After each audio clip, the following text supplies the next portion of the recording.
13 Questions by Man Transcending. Manhood in the Digital Age.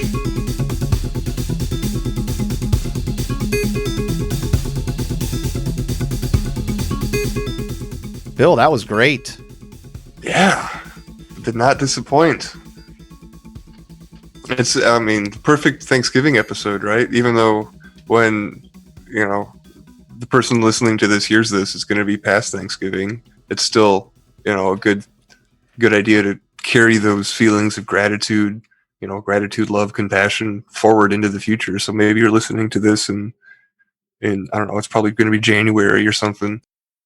Try to have those feelings when, if you're in the northern climates like me, when it's snowy and cold and gray and disgusting out. I'm gonna go soak. I'm gonna soak in the ocean and get my chakras aligned. Thinking of you, Bill. Yeah, no, I have never taken so many notes. Literally, I've got 1, 2, 3, 4, 5, 6, 7, 8, 9 post-it notes stuck on my computer monitor from tonight, and I'm definitely going to be having a notepad when I edit or re-listen to this again. So this was a really a good one. I loved it. We walked into the metaphysical weeds on this one. The guest was wonderful. Totally out of left field for me. I don't know why. I thought we were having Crow 777 on. I don't know how I got that stuck into my head through everything. It makes no sense now. But so this one was a fun surprise for me. Yeah, well, I did. That's actually, we're just going to roll right into the intro. Oh, I assumed we were right. Again. Yeah, me too. See, the show just is so natural.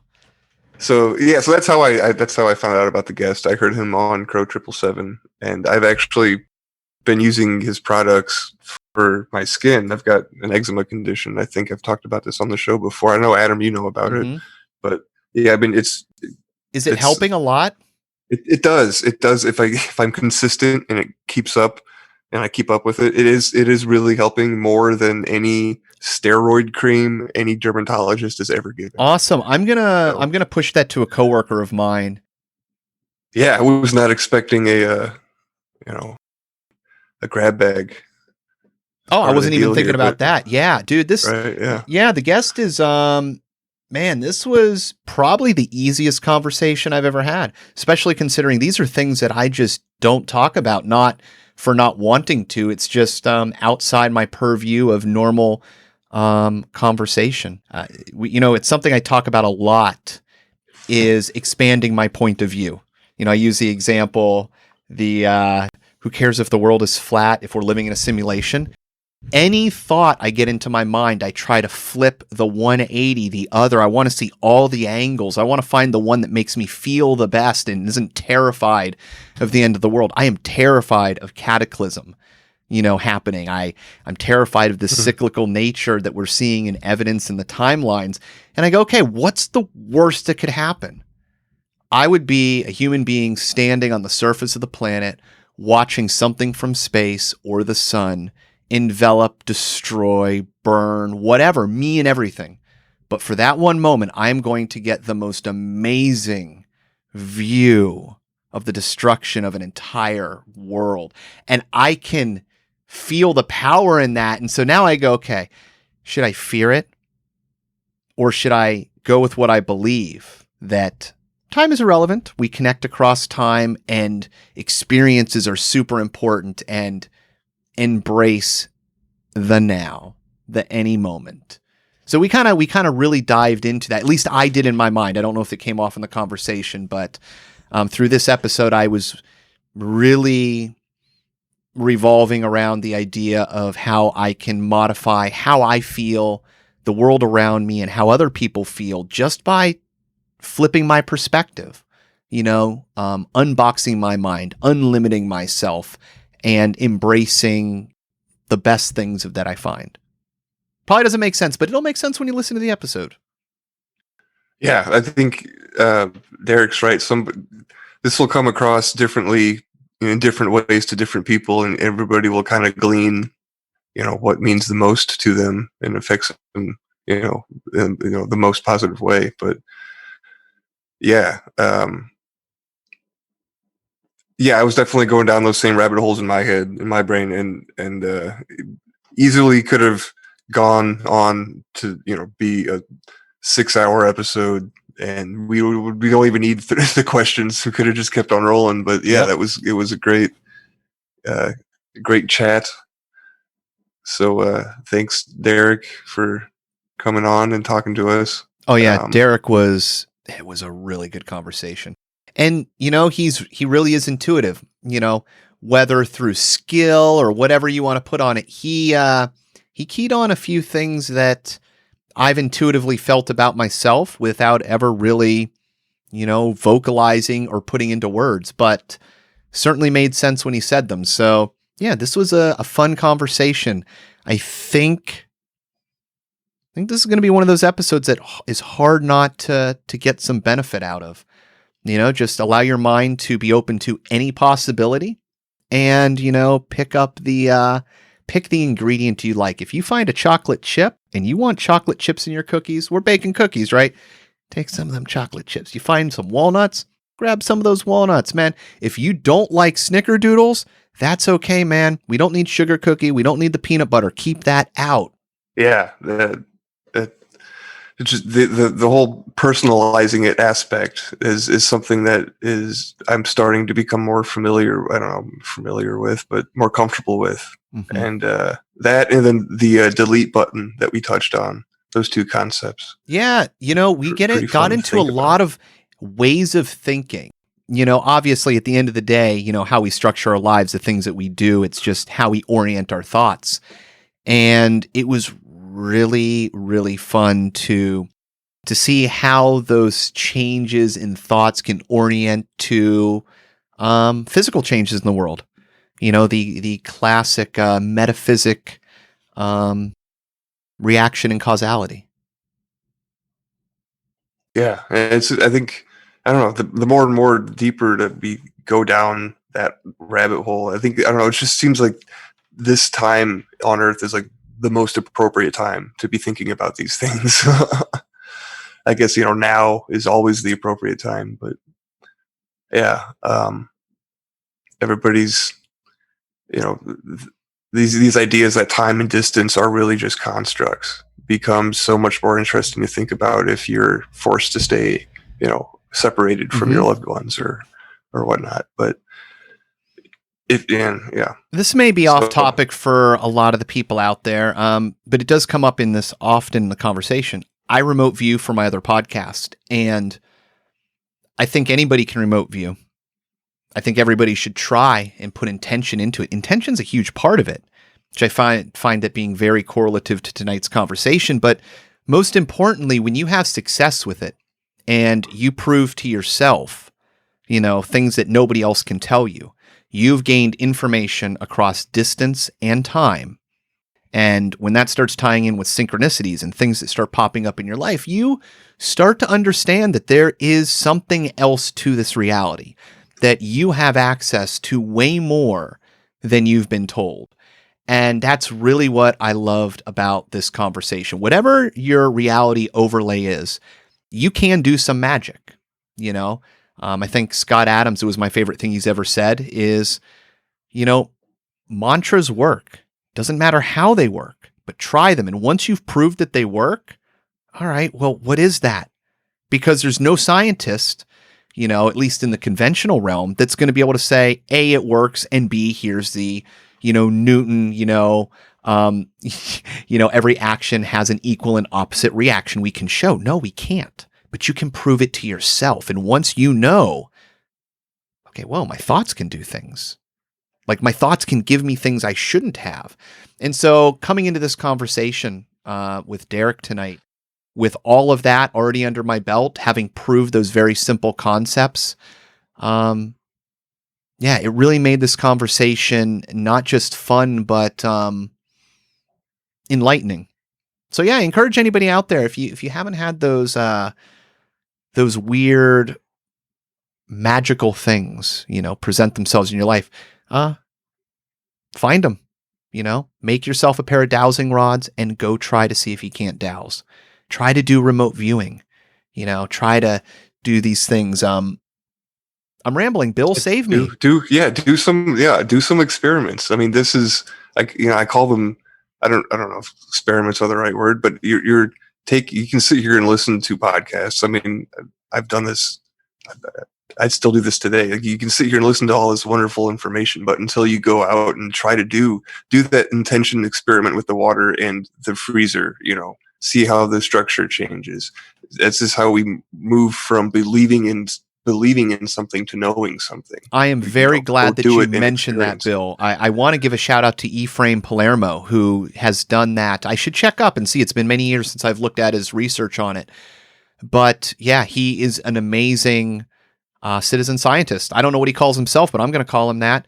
He discovered the original streaking around the planet Mars, showing water on the planet still, before NASA, using another satellite, reanalyzed and then basically republished his paper on the event from a different point of view from the new satellite images. He found the monolith on Phobos, the satellite, circling around the moon. It's one of Jupiter's moons. So, and he's also done this intention with ice spikes, putting the intention as you freeze ice to see a spike come out of it, a rare thing to happen. And he is finding correlation and finding a lot of people that have that same correlation. You might too. So these are just wonderful. I'm loving this, that, there's things you can do. There's a lot of quote unquote experiments, that you can try that are going to prove to you something that you can't prove to anybody else. But it happened to you and you experienced it. And once you know, that's all you need to know.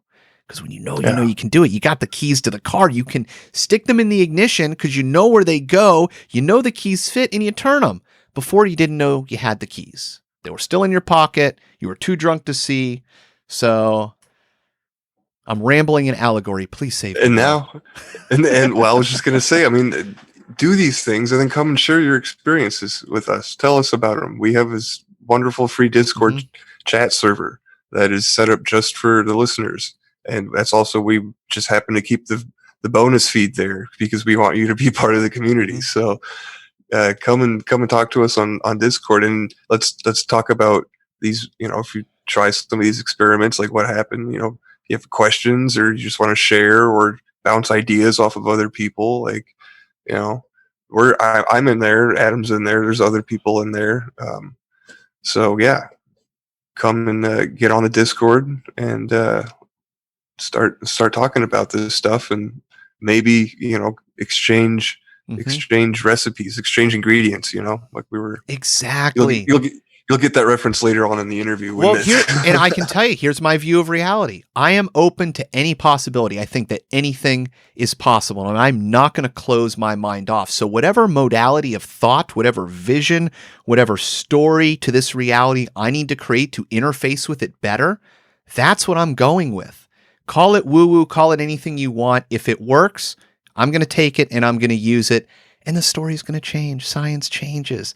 Reality is still what it is. We just find different ways of explaining it, different ways of thinking about it to manifest, whether it be the ability to create a computer or the ability to, have communication with the person between us. So this was a really fun episode, Bill. Yeah. And we talked a little bit about it being open source.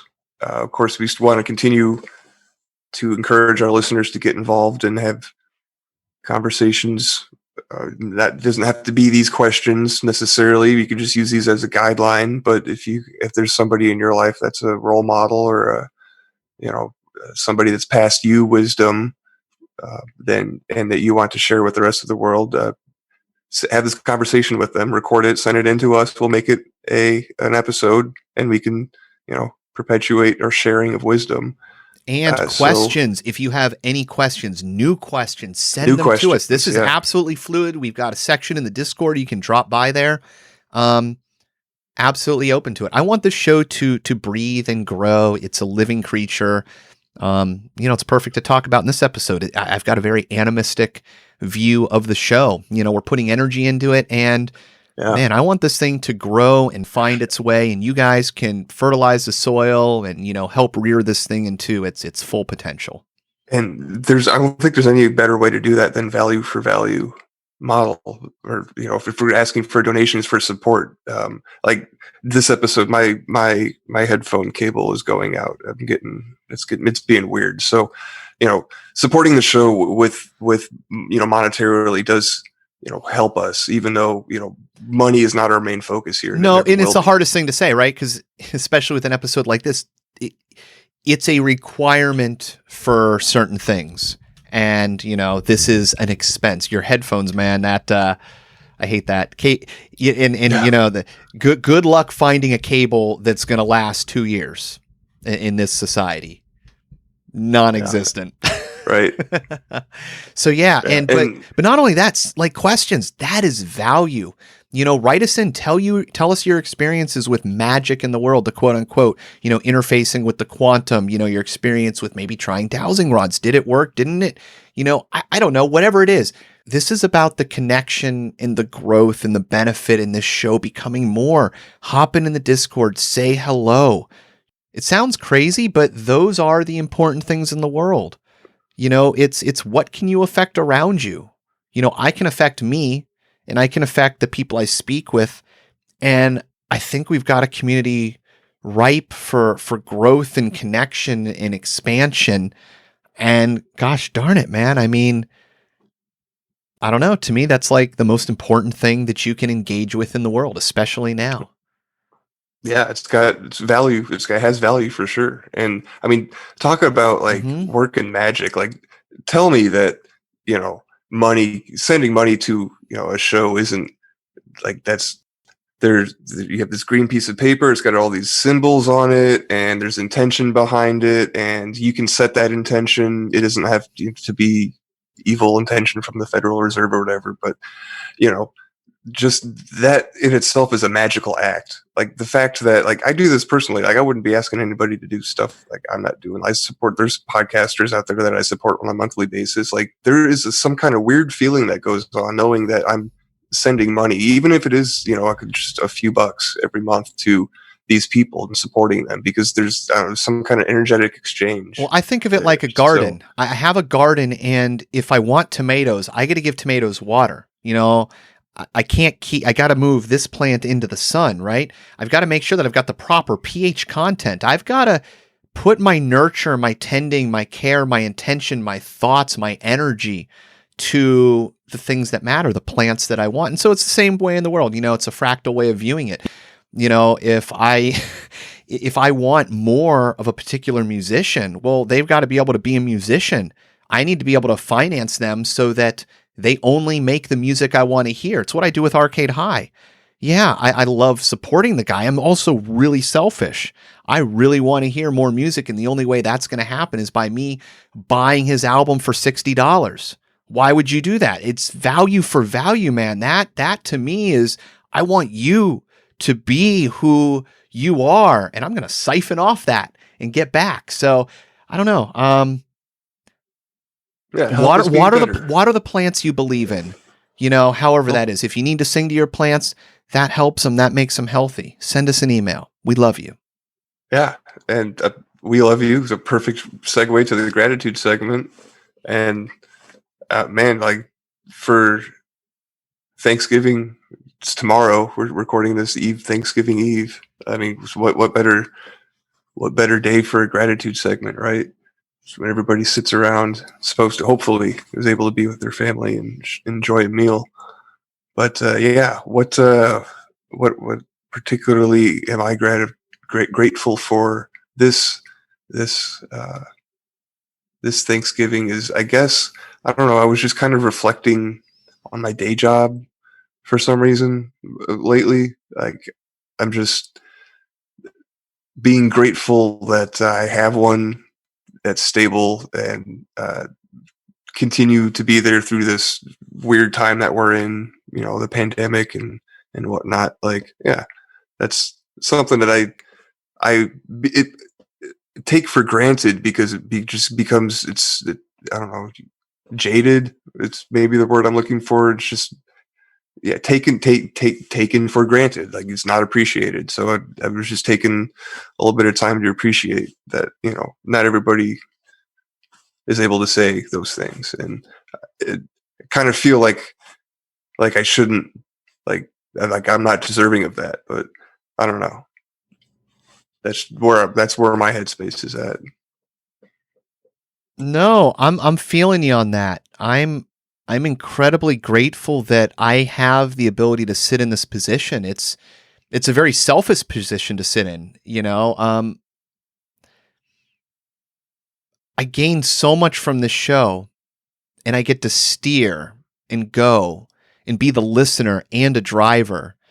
And that is really valuable. It's something that I don't take lightly, because I know that, like, I'm jealous of other people that I listen to, their ability to ask the question I didn't get to ask. And so, yeah, I guess I'm grateful that I get to satiate myself on that information. I hope I do it well enough that the listeners aren't screaming at me to ask questions I haven't. Well, if they are, they can get on the Discord and tell us what to ask, and we have no problem switching the questions up. So, yeah. I think you ended up greatly, just being grateful for doing this, being able to do this show. Like, I get, you and I get to sit here and talk to all these awesome people. Like, I don't know. It's like a dream come true for me. Yeah. It's, listen, sometimes things just work out how they're supposed to, and you just got to kind of understand that we got a role in that, and we just got to, keep on feeding those positive vibes in, keep that water, nutritionally fertilized, and help things grow, man. Help our fellow man grow. Pat your bro on the back, and yeah, it's kind of what this whole podcast was about. We're here to help each other. When we all help each other, we all benefit. Yeah, I'm super excited to share this conversation with you guys. So I hope you enjoy it as much as I did. Absolutely. All right, everybody. On the episode now, we've got Derek Condit, 13 questions.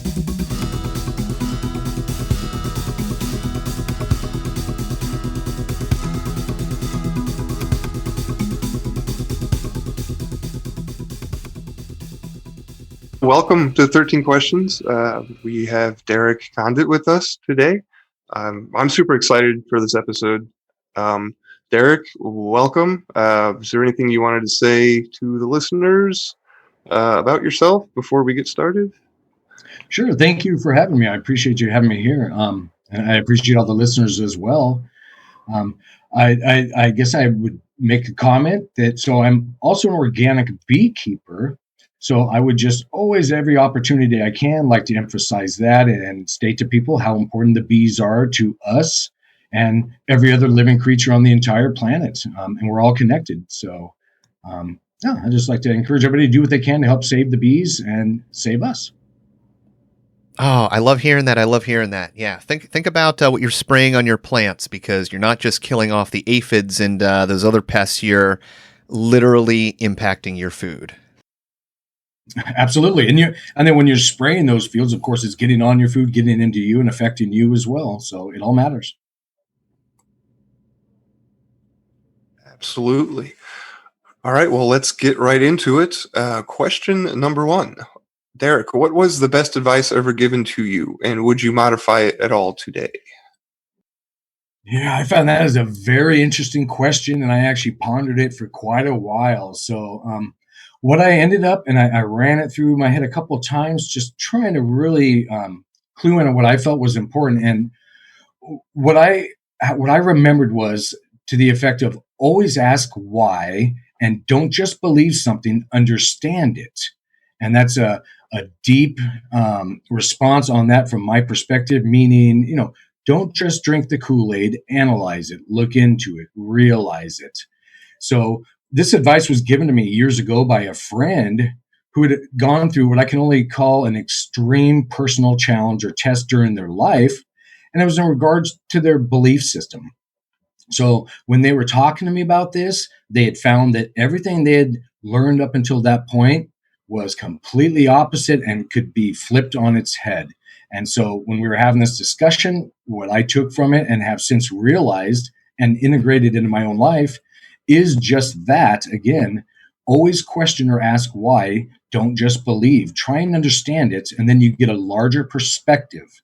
So I really took that to heart and I try and integrate it any and all times I can. Yeah, it's kind of like trust but verify in a way, right? Absolutely. Always do that because you're going to find up with other avenues you haven't considered before or perspectives. And again, we're building that large puzzle in our thoughts or understanding of this reality we're in. So always be willing to take one of those, in this analogy of a 1,000-piece puzzle, take one of those pieces you thought maybe you had in place and maybe move it around, try it in a new spot, and it may fit just a little bit better. Yeah, I've been kind of talking about expanding the pool of knowledge from which we draw, like our our knowledge from, I guess, and seeing things from as many different perspectives helps us grow and kind of understand where other people are coming from. And I think that's pretty valuable. Something to have moving forward. I think is important because people just seem so polarized nowadays.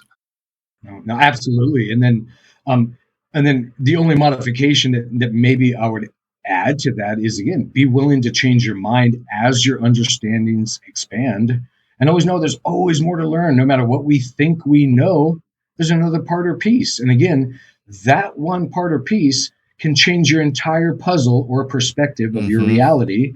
And just be willing and open to that change. And then you may be amazed and surprise yourself at what you realize. Oh, yeah. The doors you can open just in feeling better. Like if you're overstressed about your situation, well, how are you thinking about it? Maybe there's a different way that you can think, that it's going to give you a new perspective that lets you either, not take it so seriously or just have fun with it. I mean, life can be fun. It doesn't have to be serious. I mean, if this is really all a simulation anyways, then, why are we worried about politics? That's my kind of view. It's like I love that you kind of get like want to box people out of that normal way of thinking. No, absolutely. Always expand. Be willing to change. Integrate the new. What feels good for you. Everything's energy. Everything changes. So go with the flow, and then choose again. You said if it is an illusion, which I believe this whole reality is, well, how you have an effect on that is with your thoughts and feelings. So choose love or positive, and you're going to have an effect. Yeah, I love it. Definitely good vibes is a thing, a term that's thrown around the podcast community that Adam and I are kind of a part of and hang around in. So I agree with you 100% there. All right. Question number 2. What was the most important lesson you learned from your parents?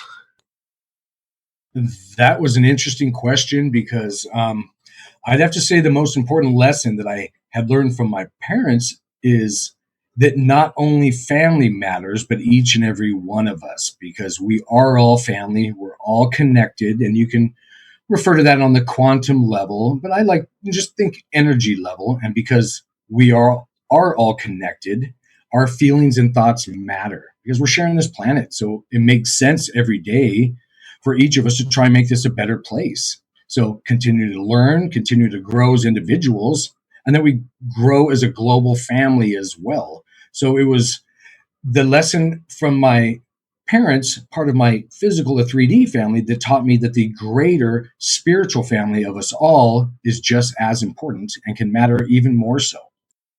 That's beautiful. It almost, it's another way of looking kind of like doing to others as you would have them do to you. It is a very deep understanding of the connection between people.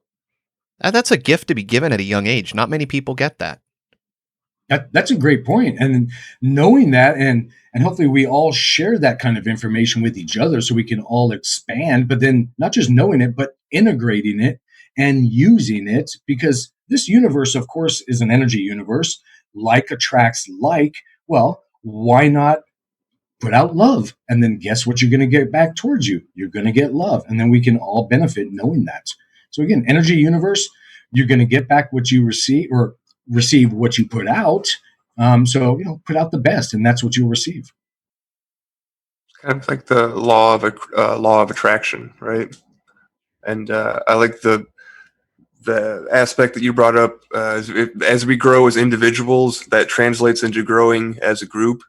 And something that I've been kind of talking about and thinking about is how things really started to, like, I don't know, want to say like turn around, but really like line up for me when I started focusing on the problems that I could have an effect on that were like within like my own immediate circle, instead of worrying about stuff I don't have any control over. So I think, through self-improvement, we really do, like, there's some kind of like weird switch that the universe sees you throw and like connects some dots for you, like when it sees you working on yourself, and then things just kind of start to grow and expand, and you can be the lotus flower at the top of the muddy river water. That weird fractal, as above, so below. Somehow your entire world changes with a simple thought. Yeah, that's great. And that's exactly how it works, by looking not just outside of ourselves, but inside of ourselves. And then, making the changes or adjustments that we feel necessary. We can all make a difference. And the more in alignment by affecting ourselves and becoming more, again, we can all better this reality. I like it. All right. Question number 3. What book has been most influential on your life, and why? Another great question, and I gave this a lot of thought because there were so many books, but really, I wanted to share my love of the book, The Divine Matrix, that was written by someone named Greg Braden. And so this book by Greg Braden actually helped me to expand my personal understanding or consciousness beyond our 3D world limitations. So it gave me a larger perspective, the ability to remove myself from this storyline of 3D. Again, I term it a cosmic perspective, larger understanding, knowing that we're all connected. And when we're all connected, what happens to one does have an effect on others. So in the book, The Divine Matrix by Greg Braden, he speaks about different topics like heart-brain coherence, which in short is activating 0.1 hertz on the frequency level, connecting your heart and mind. And that's where the magic really happens in this lifetime, is understanding we are more and we're all connected, and we can benefit ourselves by helping others and sharing, expanding all of our understandings of reality. And then again, our understanding of reality expands as well. We remove limitations. So it's a fantastic book. And I'd even like to add that The Divine Matrix by Greg Braden is on YouTube and available for anyone. And I would encourage others to listen to it or watch his video, because again, we're all going to benefit. Does that line of thinking feel like an evolution, that everything's evolving, including that world and spirituality? It's just, is that like, because that's kind of how I've been taking a look at spirituality lately. But I've also wondered if it's, more of line like the school, that it's not necessarily like an open-ended, we're continuing to grow, that maybe it is a little bit of a sandbox. That's a good question too. So that line of thinking or ways of looking at things, talking about the heart-brain coherence and frequencies, really opens up our perspectives and ability to work in this universe when you can come at it from the perspective that everything is energy, and then realize that, and then learn the 3D or physical tips and tricks to affect those energies. And again, that's things like what we term our chakras or nerve centers that are in our bodies and things like that. And if we focus on them, again, it's physics. You can generate a certain frequency and then move it up and down the energy centers of your body for those inner activations. So then you can have these inner realizations. So when you look outward, you have a better perspective of the reality that we all share. So inner work does matter, as well as your, quote, outer work with others. So it's really just a bigger perspective, and knowing that, again, we are all connected. Beautiful. Isn't that kind of a tenet of Hermeticism, is that, as above, so below, and like as within, so without? Like speaking about like connectedness. Do you know much about Hermeticism? Like, can you tie that into the philosophy at all? Yeah, I know some, and then you can also call it or tie it into quantum physics or quantum quantum entanglement. Think we're all connected, and we are. And so when you think in the terms of energies and or frequency, so not necessarily sound, but the frequency, or you can say, reverberation behind the sound, that's where everything really connects.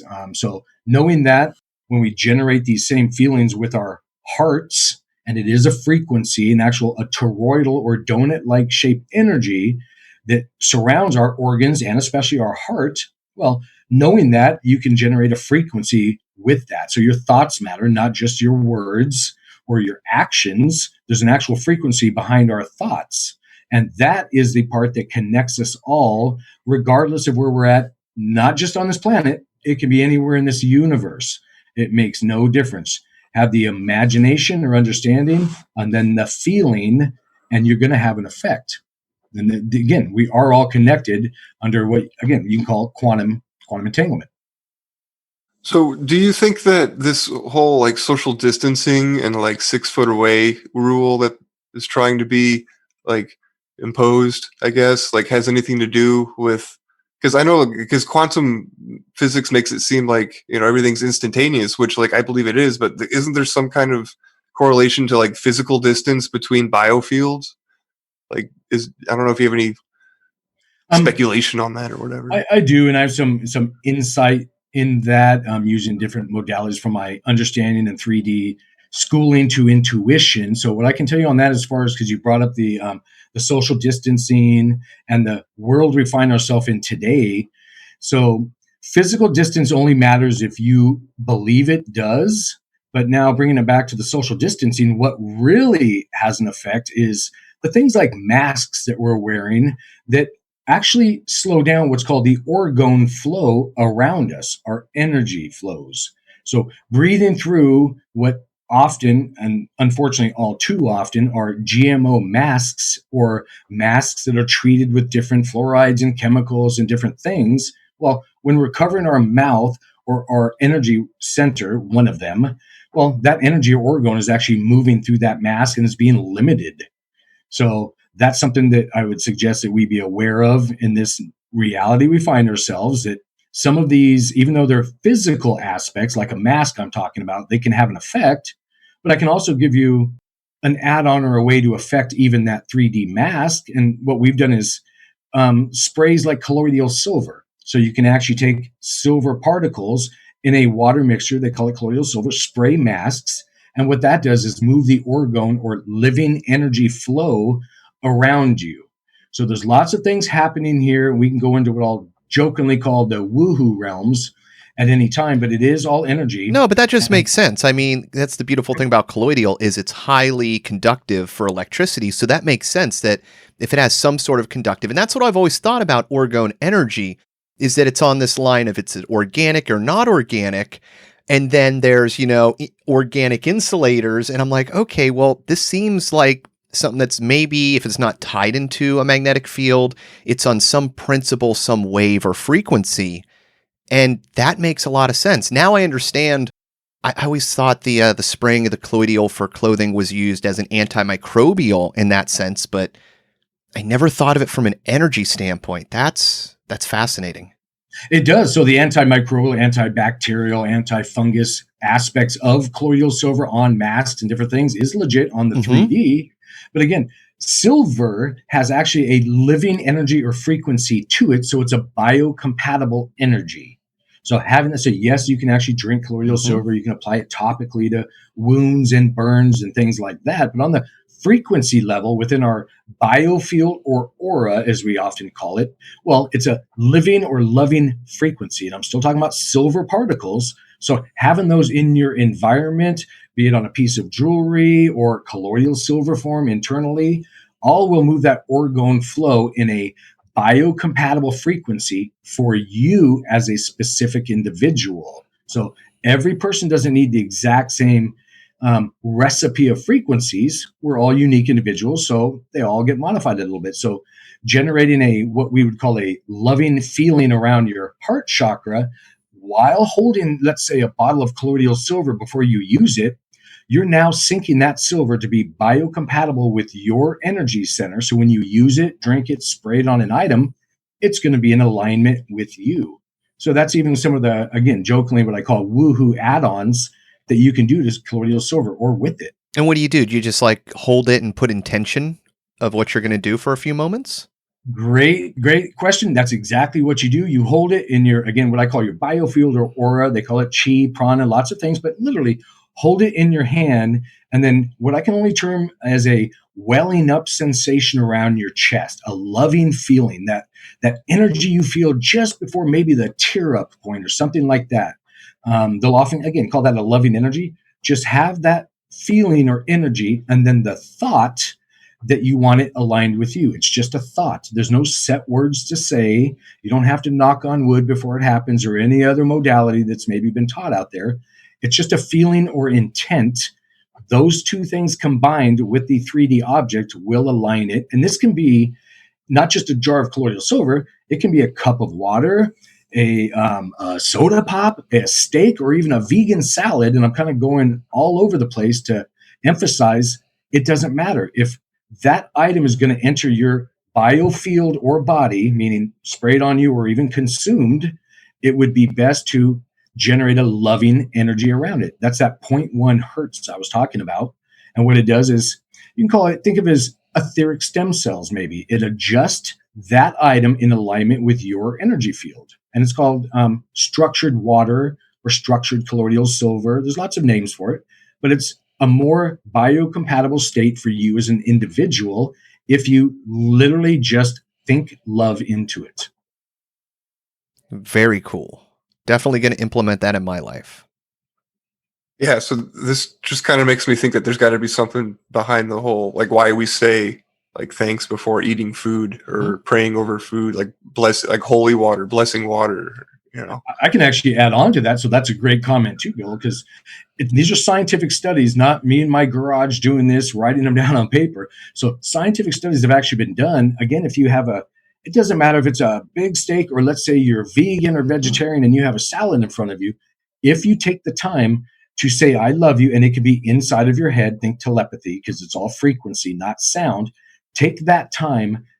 That steak or salad or whatever you're consuming will be more biocompatible for you as an entity, and you will literally digest and consume more of the positive minerals and vitamins that are in that food than if you didn't do that. And again, those have been, and it can be on the liquid level, a drink, any kind of beverage or food. Just having that thought or feeling aligns it energetically with you. So in the case of water, if you take the time to tell your water you love it, when you drink that water, your body on the actual molecular level will identify that as water, and you'll absorb about 90%. And on the inverse, if you didn't take the time to just think, I love you, or a positive thought while you're drinking the water, it would be reversed. Your body wouldn't see it as structured water. You would consume and absorb about 10% and excrete the other. So it's worth our time and effort to love anything that enters our energy field. And that makes sense, because I've seen the studies. Dean Radin, I know, talks about it often, that they've done it with plants, where they just have a rabbi bless the nutrition going into a plant, and they can very easily, detect how much is actually absorbed, and you get more nutritional absorption. And his thought was like, listen, this is magic. Today, if we wanted to help all people of the world, all we have to do is have somebody bless their food, whether they like it or not, they'll be healthier. And it's simple things like that. I'm like if you just opened that thought to everybody and they fully understood what it meant. I mean, blessings before dinner, and it's such a powerful thing that we have that I don't know why it's ignored. Actually, somebody named Dr. Emoto has actually done these studies as well. I think ice cubes, before putting the tray of ice cubes in the freezer, sending loving energies or thoughts toward it. And I'll go quickly through this, but basically the ice cubes would then freeze in what is termed sacred geometry structures, or a loving design. And if you did, again, the opposite, had negative thoughts or intentions toward it, it was a really disruptive pattern. And these images and or studies are all freely available on the internet to share. I have a friend who was doing a test on this because he had an ice spike pop up, which is a not very common thing that you'll see when you make ice, where there'll just be a jetting out spike from the surface. And he started putting intention on it while putting it into a freezer and started getting results, started asking other people to do it, got results. And it seems to be a phenomenon where you can affect the water to perform a rare function in your freezer. So that's cool to know that there's some actual scientific studies that have been done on it as well from a structured standpoint. Oh, any crystalline structure is, quote, programmable by us as humans, our thoughts and intentions. And of course, water is a crystalline structure. We as humans are made up of a certain degree of water, depending how dehydrated we are, and our environment. So why not generate that loving feeling and have an effect on you and your environment? Because remember, everything's programmable and it's crystalline. So if there's water involved, then that can be, again, back to the salad, even that steak or a cup of water. Interesting. There's crystalline structure in there, and the frequency around our heart programs that. So I guess you should also be worried about the type of crystal, meaning the type of salt and mineral and things that you're ingesting, because that, I'm assuming there would be more loving and less loving frequencies of things of that nature too. Yeah, and you'd have to be cognizant there could be. So even think transport. So let's say we're talking about a jar of pink Himalayan salt that maybe you like to use. Well, that salt literally, because remember it's programmable, traveled from point A to point B to get on the store shelf or wherever to get to your house. Well, in that whole travel, there are additional frequencies. And let's say maybe the truck driver, if it moved on a truck across the United States, had issues or drove through a 5G environment, non-biocompatible. Well, it programmed to a degree those salts. So take the time, hold the salt, tell it you love it. It will become more biocompatible to you as an individual. Beautiful. And so when the salt like dissolves in water, would it then transfer that energy or that memory to the water? And it does. Similar to you singing in a room. If you walk into a room of your house and you're happy and you're singing a love song, well, didn't that happiness and love frequency and feeling transfer into those other individuals if there were some in this analogy? It does. Everything's frequency. So it does transfer and matter. It makes a difference. And it only takes like a second, like a thought, like literally the space of a thought to make, to do these things. Because there is no time. Time doesn't exist. Once you realize that, you work out of time, everything is instantaneous. And that's everyone's. And I love that we're talking about this the day before Thanksgiving, when everybody's going to sit around the table and say what they're thankful for over the food they're about to eat. And yeah, I don't know. It's kind of neat. All right. Question 4. What daily habits or rituals do you have? Sure. And as you can tell, what I have been jokingly calling the woohoo or think metaphysical aspect. So I'm going to get, and I'm mentioning that for a reason. I'm getting back into that. So and this is a evolving ritual or habit that I do because, again, as my understanding expands in this reality, I'm going to modify. I'm going to adjust. So what I do is what I like to call etheric armoring. So, and again, everything's back to energy, and I'm saying armoring, not protection. So because I'm an individual that can actually perceive energies or auras around people, when I see somebody actually coming into my environment here and they've taken the time to etherically or energetically protect themselves, the word protection actually emanates or generates, I can only describe it as a feeling or, again, from my perspective, basically light that is actually a weaker energy than what I'm going to have you term differently here, armoring. So if you took the time to, rather than protect yourself etherically from energies or anything that you perceive as negative out there, and change that word to armor. So now you can say, I'm not protected, I'm armored. Just saying that term changes your whole feeling. Even when you're saying it, gives you a feeling of strength. You can think Iron Man. So you don't have anything to be protected from anymore. It's armoring. So I'll actually work in physics and metaphysics into this ritual or habit. And every morning I'll take the time to imagine, and it's called a sacred geometry shape or platonic solid, but it's a soccer ball shape. They also term it a C60 molecule or a buckyball or a fullerene. But if you take the time to imagine, again, imagine just your imagination, that shape, the soccer ball shape, and imagine yourself inside, and then what you're doing by using your imagination and feelings is you're affecting the frequency. So while you're in this soccer ball shape, imagine or feel love. So now you're affecting your environment. And by the way, when you use your imagination in the other dimensions or frequencies, as we often call it, they last, or they're cohesive, your energies and thoughts, for about 24 hours. So what I do every morning, and I would suggest it to others, when I wake up in the morning, I realize, well, I'm back here again, back in the world for another day. I take the time for my, again, etheric armoring, not protection. And that's that state of strength that you will then generate and come from. And you're actually affecting, by using your intentions and thoughts, you're affecting the orgone energy around you for not a state of weakness, but again, of strength. And this can be done in lots of ways. But that's the routine I will do every morning, is for that. And it has a phenomenal effect on us energetically. And then, because I had mentioned in the beginning of this that it's your imagination you're using, well, you don't have a limit on your imagination. So anytime during the day, if you have a thought or you feel what can sometimes be called heavy energy or excess energy around you, well, reimagine another soccer ball of love. And your intent is what matters, not the exact words. So you can, again, jokingly call it a soccer ball of love, or a sacred geometry shape with 0.1 hertz inside of it. But either way, you're affecting the frequency, so it's more in alignment with your higher self. And that's one way of becoming more. And I would suggest you'd want to become more from the inside out, because everything we already have and know and feel would be coming from our heart center. So we can look inside and become more. So that would be, again, what I would call etheric armoring.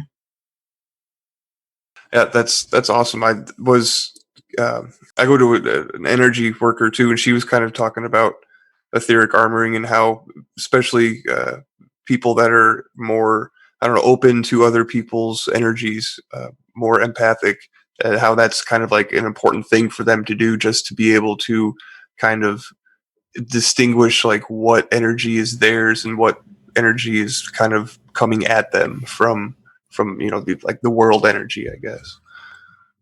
No, that's a great point. So when you take the time, any of us as individuals, to etherically armor ourselves, again, affect that energy around us, well, then what we also sometimes term as sticky energy or overages or attachments, things like that, other people's energy, it won't interact with your energy field, because you've had the thought or intent, you want what's best. And I would say don't go too OCD on the terms, just think vague. So what's best for your higher self, and don't say what that is, because we may not know.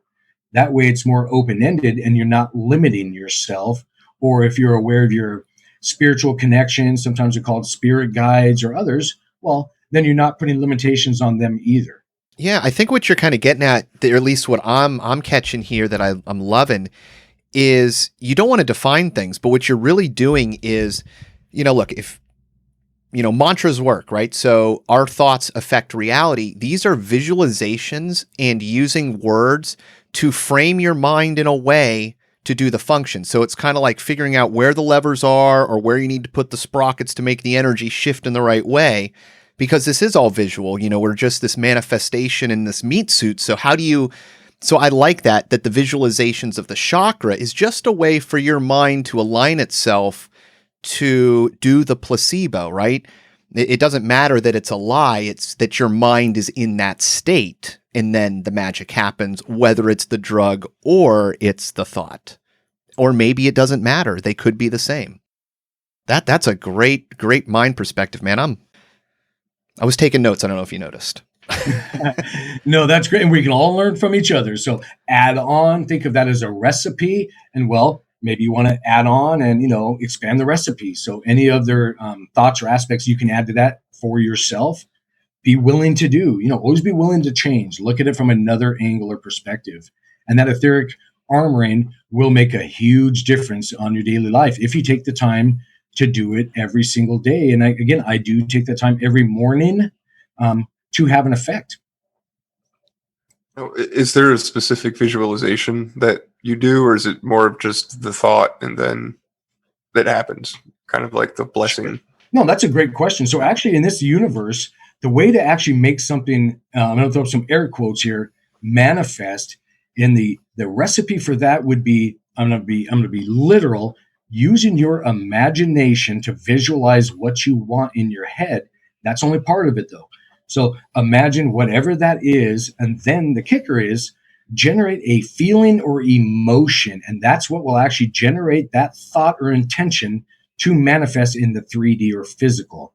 Any emotion or feeling, of course, I would recommend a love and positive energy because it's more beneficial, but the imagination to see the overall outline of what you want. But when you're ready for it to actually be here in quote 3D and happen for you in your current reality, well, then generate some feelings or emotion behind it, and that'll be the fill. So your imagination is drawing the outline of what you want, and then the feelings and emotion kind of fill in the blanks.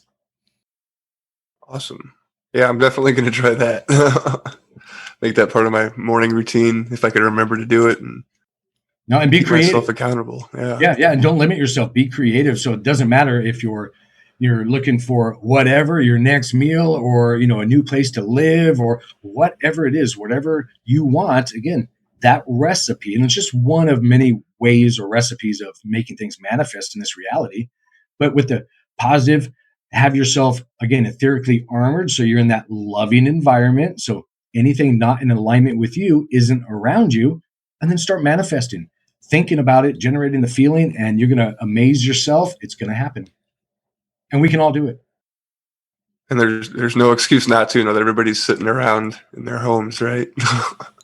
Exactly. Question number 5. If I were to ask your best friend, what is the one thing they would say you need to work on the most, and why? And I actually caught myself laughing at this one because it was painfully obvious.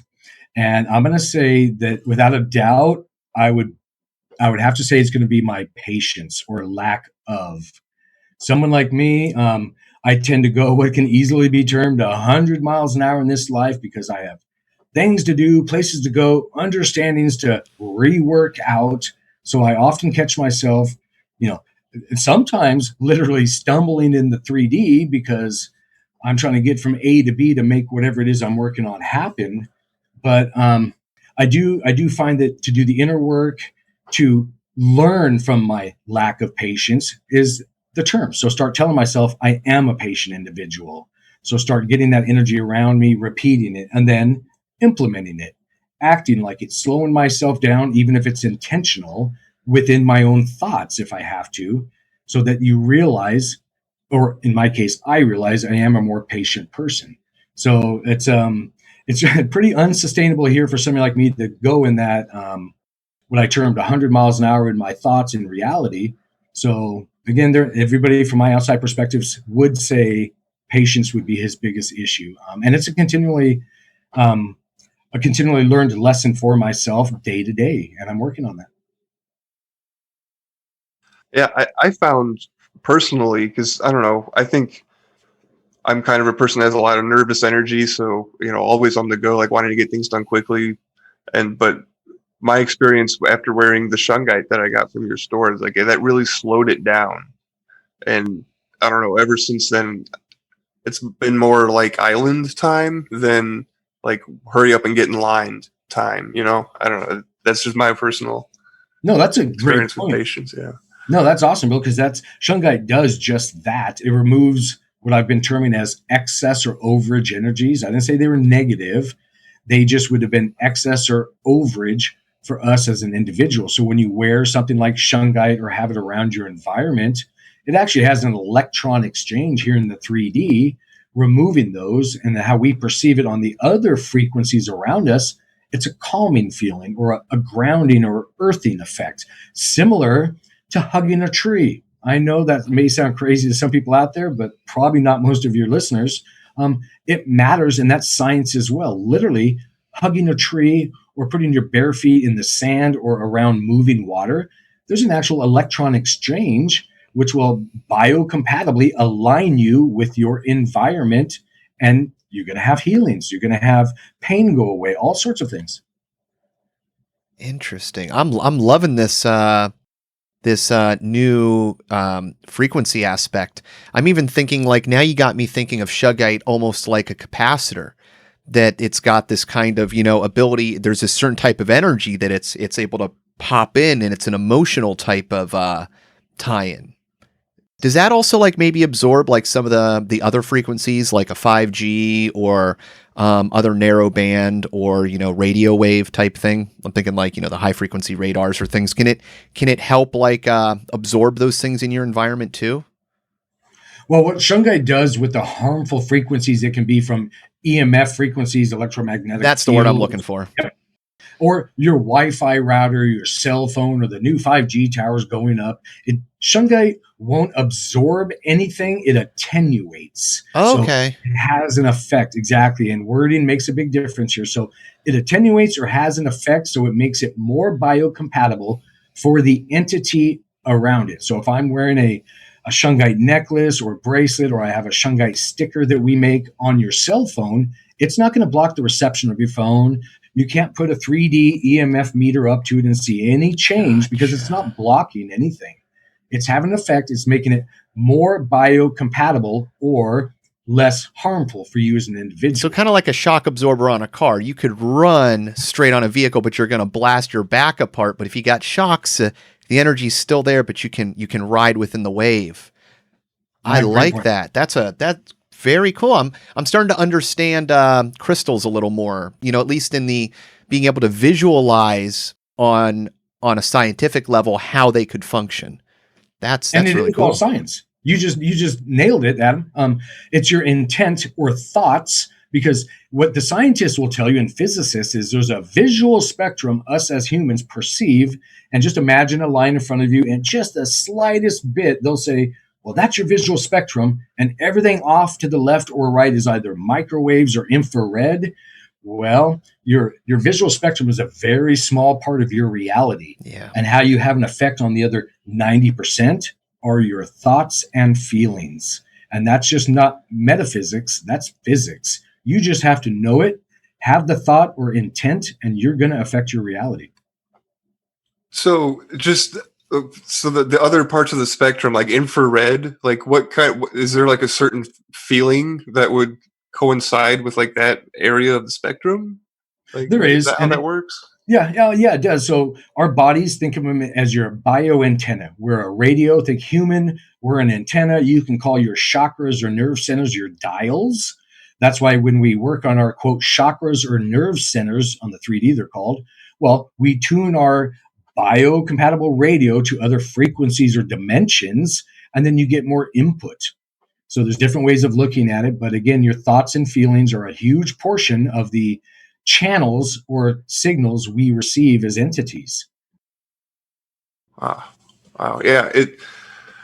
Speaking crystals, speaking about crystals and stuff, it does kind of help to put it, because I've always been interested, but it always has come across kind of like, woo-woo to me, but like putting it in these like physics terms, like makes it easier to understand, I guess. Like, not that I've ever been like not believing in the woo-woo side. It just it makes more sense talking about it from, both angles, I guess. It's interesting to me, at least. No, that makes sense. It's all perception. Of course, if you look at your watch, maybe it says quartz on it. Well, there's actually a little piece of quartz crystal in your watch or other clock or whatever says quartz on it. Well, that's a frequency. They're just running electrons through it, reading the rate, and they're all the same frequency, all quartz across the universe, not just our planet.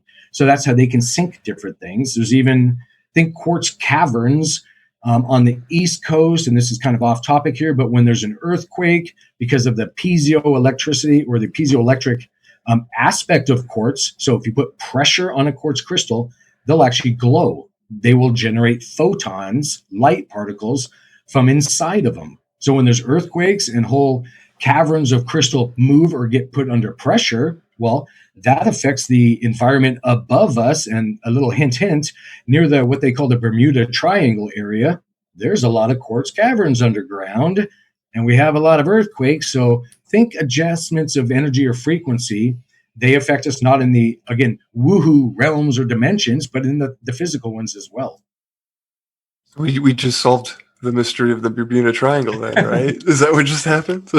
And lots of other things, because sometimes flocks of birds, all of a sudden they'll drop out of the sky and people won't know why. Or sometimes, and there's different reasons, but schools of fish, because of course there's some of these crystal areas or groupings under the ocean, there's earthquakes under there. It's all frequency. So they have a huge effect. And scientists know about this. We're just typically, as the average Joe, you could say, so busy with, daily life, 9-to-5 jobs, it's hard to get the time, to look into some of this stuff. So I totally get it. But no, it's all connected. And the bigger picture you have, the more effect you can have on your individual picture. So knowing frequencies matter, well, that means knowing when you have negative thoughts or you're angry inside, well, that affects everybody around you as well. Definitely. Yeah, that also makes me just one more thought. It makes me think there was an earthquake recently this week. I think or maybe it was last week, but it was somewhere near the West Coast. I think it might have been close to you, Derek. But in the video, they had the seismograph going off, in the United States, and then at the same time, I think it was like in Tanzania or Australia or somewhere like halfway across the globe. It read the energy from that earthquake within 30 seconds. So the way that the math broke down was like this energy traveled like 7,000 miles per second in order to be registered, between those two spots. No, that makes sense. So any of you that are maybe musicians out there, you can grab a guitar, a violin, anything, a stringed instrument, take it to one side of the room, take a duplicate instrument to the other side of the room, pluck one string, doesn't matter which one, it's frequency.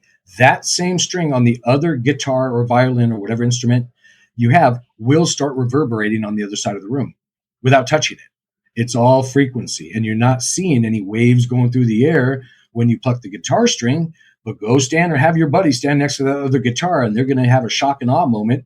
All of a sudden, that little string is going to start what's called reverberation. It's going to start playing by itself, and anybody can do this. We are all connected. That's awesome. I never even thought about that, but yeah, it's so true. I'd also like to say you just kind of blew my mind on the watch thing. I mean, I've known about the technology of quartz crystal, but I never put it together in thinking that I go through periods of time in my life when I have, bags of crystals in my pocket. I never thought that I have 24 hours a day stuck on my body a quartz crystal that I'm apparently always wearing, which is kind of a cool thought to think that even embedded in my technology is this just ancient technology functioning on a different wavelength. And even more ancient is inside of your own personal crystalline structure within your body. Yep, that ties me across time. Correct. And isn't quartz like an amplifier? Like in general, isn't that what the crystal? It can boost. That's your intention part. So you can get on the physical level, actually apply a frequency or a sound, and there's frequency within that.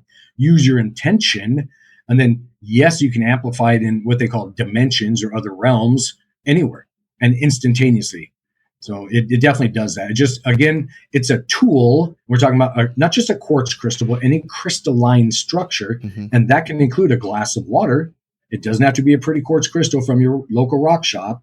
Either way, they hold energy and or frequency and intent. So it makes a difference on what you're feeling. Yes, even around your water bottle, things like that. It makes a difference. It just makes me think like what the effect of putting quartz over, like Adam, like you were mentioning your watch, like a timepiece, because the time, like the archetype of time is like it's a Saturnian, or Saturn rules time, and then we've got the quartz amplifier on top of it. I don't know. There's just got to be something more to that. It can't just be a coincidence, No, there's not. Yeah, putting the quartz together will sync or synchronize them, so it's just in sync. So you can actually hold that quartz crystal, hold it near your heart chakra, have a loving feeling. It's a frequency. That crystal, so let's say you bought a little quartz crystal you wanted to give to a friend, hold it near your heart, have a loving thought. when you hand it to that person, there is a frequency on that crystal. And so I would suggest add a loving one, and they're going to feel it. And that could be in the form of just goosebumps or those subtle energies they're sometimes called on the internet. Shiver, shakes, but it's all energy. Remember, energy, universe, so it makes a difference. All right. I'm super curious about this next one. What are you most curious about? Sure. Okay. Well, I can only term I come from a kind of a large perspective here, so I'm gonna maybe a little bit out here on the woohoo again. But really, what I'm most curious about is what's beyond my current understanding of this universe. Because, of course, I realize they call this a universe, meaning uni as in one. Well, that's not the case. We live in a multiverse. So from my perspective, I want to see how we all connect. And then, yes, how we can actually move between what we call universes. So I guess you could say I'm curious about additional ways to move beyond our current perceived limitations. So because I know we have no limitations, I now want to, in an odd cooking analogy, say, want to find new ingredients. And shungite is one of those, to work in this universe and have an effect on energies and then help us connect. Again, you can call it quantum entanglement or just your thoughts and feelings, but you can, believe it or not, connect to additional or adjoining universes. So it's more about expanding my understanding. Again, taking maybe that 1,000-piece puzzle analogy I had all worked out up until, let's say, my 20s or 30s, and then putting that puzzle back in the box and shaking it all up and redoing it and finding out I had some of the pieces in the wrong spot. So just expanding my understanding, and I'm always trying to stay in the state of willing to learn more and modify what I think I already know, because there's always more. Yeah, I like how you said that the universe. If you take the uni out of it, and then you just kind of equate that to like each individual person, because we are all our own like universes, and then all of us combined is a multiverse. So yeah, that is, I've never really thought about it that way, but yeah, put it in those words. The term universe is a limiting way, and that's why they've got it into our vocabulary and our norm of speaking in the society. Universe, thinking the only one, there's nothing outside of this, and that even works into the name. It's technically a multiverse. There is no limit, because once you think you reach the end of the universe, well, then your imagination expanded it. So there is no end to it. It's the hubris of man for them even to say, we can see the end of the universe. Absolutely. Great point. And then they zoom in on Hubble and go, oh, there's more. So in your like endeavors or your experience, your trials to like move between these areas, like you mentioned something about remote viewing before we started recording. Like, can you give us any sure, examples or whatnot? Sure. So what I term remote viewing, because that's a pretty well accepted term out there, but I actually work in a lot more things. Think astral projection, different terms, but it's taking your consciousness and perceiving, well, to begin with, perceiving no limitations, realizing that, again, build your 1,000-piece puzzle through life, realize, wait, we're not just in a universe, we're in a multiverse. And then remember that other aspect. Well, wait a minute, we're all connected. So there is no limitation or wall. And then just use that understanding or larger perspective and have an effect out there. So what I do is actually bringing it back to a couple of questions ago, using my imagination to begin with, just being blunt, you can start there. And then your feelings and emotions to have an effect. So what I do, what I termed remote viewing, is I actually get input or additional information from outside of myself. And that can be in the form of, sometimes we call them spirit guides or things like that. Or sometimes it can be just straight up information, or even a storyline that would within it contain information or another way of thinking that I can use or learn from. So we can call it remote viewing, astral projection, but it is bringing more into yourself and expanding your understanding. They also call it out of body. So in the actually 80s, I was doing what they called out of body experiences, doing just that, thinking. So I had a friend in Florida at the time. She was having a emotional issue. So think big energy attachment, because remember, emotions generate the 90% of the energy of this universe that we don't perceive with our visual spectrum, our 3D eyes. So high emotion energy is coming from her, thinking of me, we connected, and then all of a sudden, that's that quantum entanglement, or you can call it intuition, psychic perception, but it's all, again, it's frequencies. So then you can remote, and somebody like me, what I actually do is I get a visual. Think of it like a video with smell or scent, sound, color, all of these things. It's like starting an episode on Netflix, but on demand. And you can do this from any time and anywhere that you have an understanding of. So how do you target the individual? What do you use to narrow in on the point of information you're interested in? No problem at all. So let's just make up a name. Say I'm going to connect to my friend Travis over in down in California, and I'm up in Washington State. Literally, you just think of the person. In this case, Travis. So I just say the name. I don't have to say it out loud. You just set your intention on it and let your intention fill in the details. Absolutely. You're instantly connected. You don't need to do anything else other than, in this example, say the word Travis, or think it in your head, or just visualize the image. You don't need to have the photo in front of you and circle it with salt or any of these, sage it or any of these things. It's your intent that matters. And we all have that. So we can all have an effect. And they'll feel it. So they're going to feel the person. You can do what I call an etheric love hug. Just imagine the person, whoever it is, and if you're wanting to give them or share loving energy with them, use your imagination.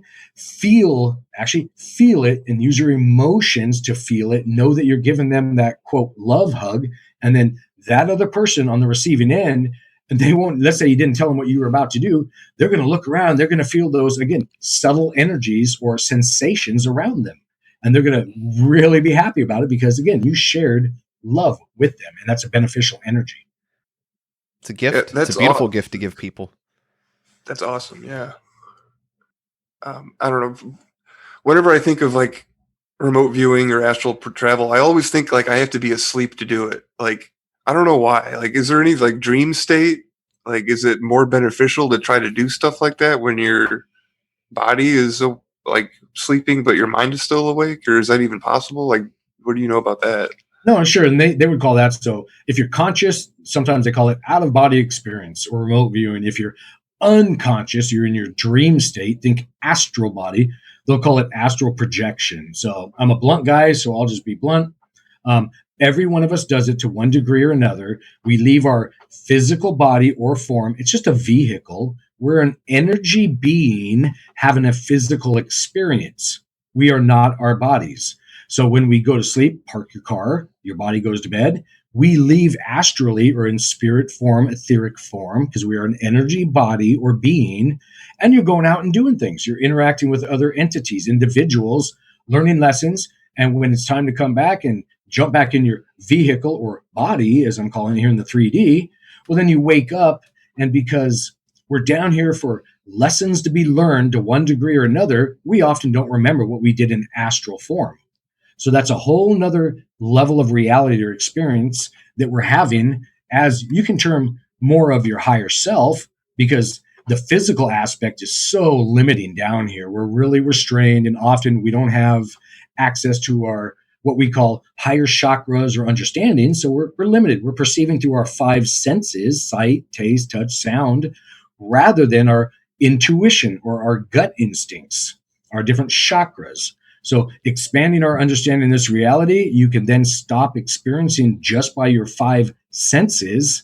And I would suggest that your chakras are additional senses. So open up to a new reality, and you're going to have I would just say, a much more interesting time while you're here. Sounds like it. Yeah. That's what I'm trying to do. All right. Question number 7. What was the most embarrassing or humbling experience of your life? I really enjoyed this question because it made me think about it for quite a while and realize it. And then do justice, admit that the most humbling or, I wouldn't say embarrassing, but humbling experience was when I realized that my 15-year-old daughter was so much more aware of how her words affected others than I had been by her age.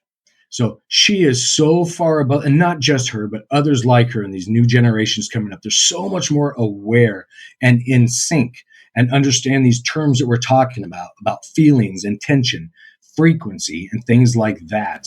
So regardless of age, realize that anybody can be one of our teachers. And in my case, it was my 15-year-old daughter when I'm 3 times her age and she's teaching me lessons.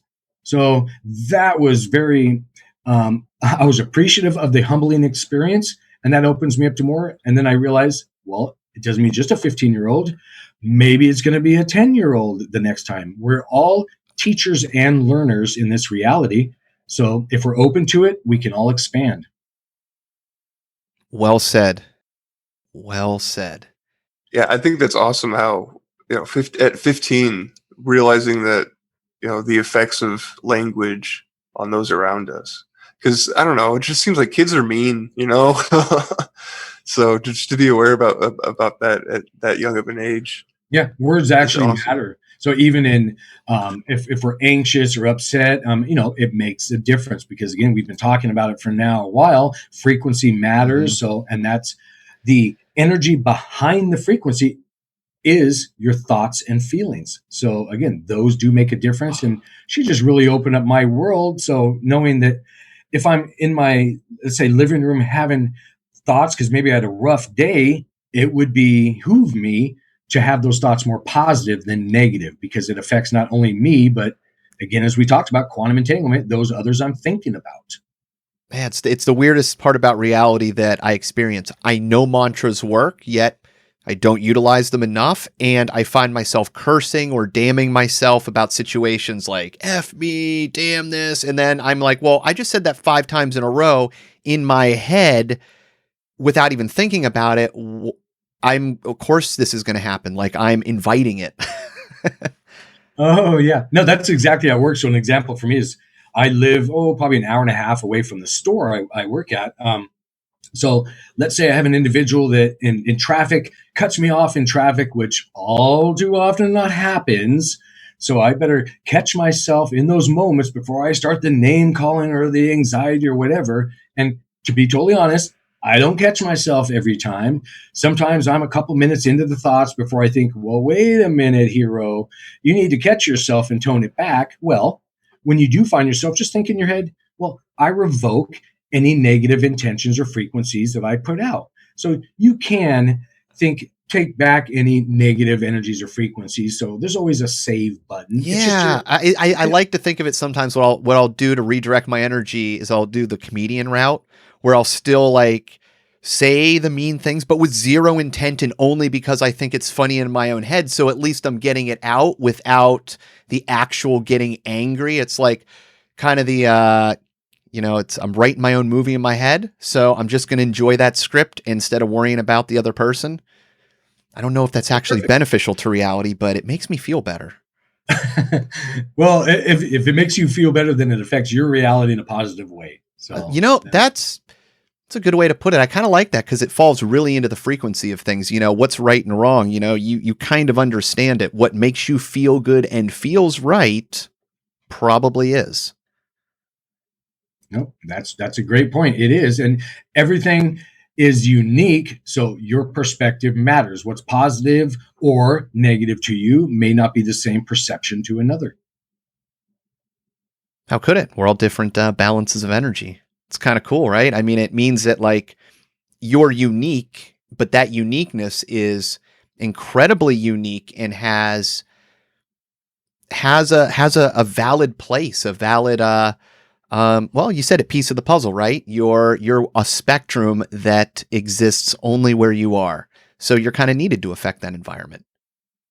Yeah, no, that's a great way of looking at it. Remember, we talked earlier about thinking of ourselves as maybe a radio. Well, think of your thoughts and feelings as maybe a playlist of songs or frequency. Well, decide what's on your playlist of songs. And by the way, when you find a thought or feeling or anxious moment or something like that that doesn't feel like it's in alignment with you, delete that song from your playlist. Get rid of it. Fill it with a love song. You have that ability and effect on yourself. Great analogy. I like it. Stealing that one. Yeah, you got to watch out for that negative self-talk. I think that's important to, telling, like Adam, you were saying, using the curse words, but with zero intention, like being aware of like how you're talking to yourself is important. And like Derek, you were saying, like that track on your playlist, because it communicates that same like vibe to other people too, right? It reflects how you talk to yourself, reflects on your conversations, with other people, like whether you realize it or not, right?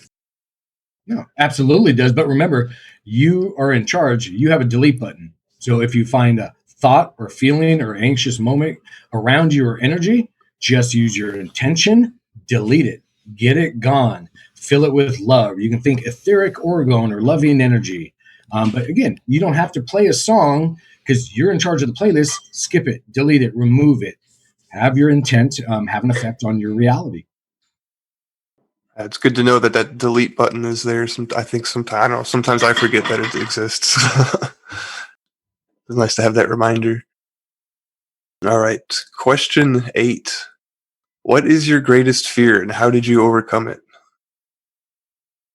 Okay. Well, my greatest fear, and I ran that through my thought process a few times, was so kind of a back into the 3D or physical realms, and it ties into the metaphysical, but really it was a combination of both heights and what might be below the surface. And you can say, or the unknown. So, being the person I am, when I realize these aspects of myself that could be termed a fear aspect or not a positive one, well, in the 3D, again, because I mentioned I was nervous or a fear of heights or below the surface, well, what did I do? I became a skydiver.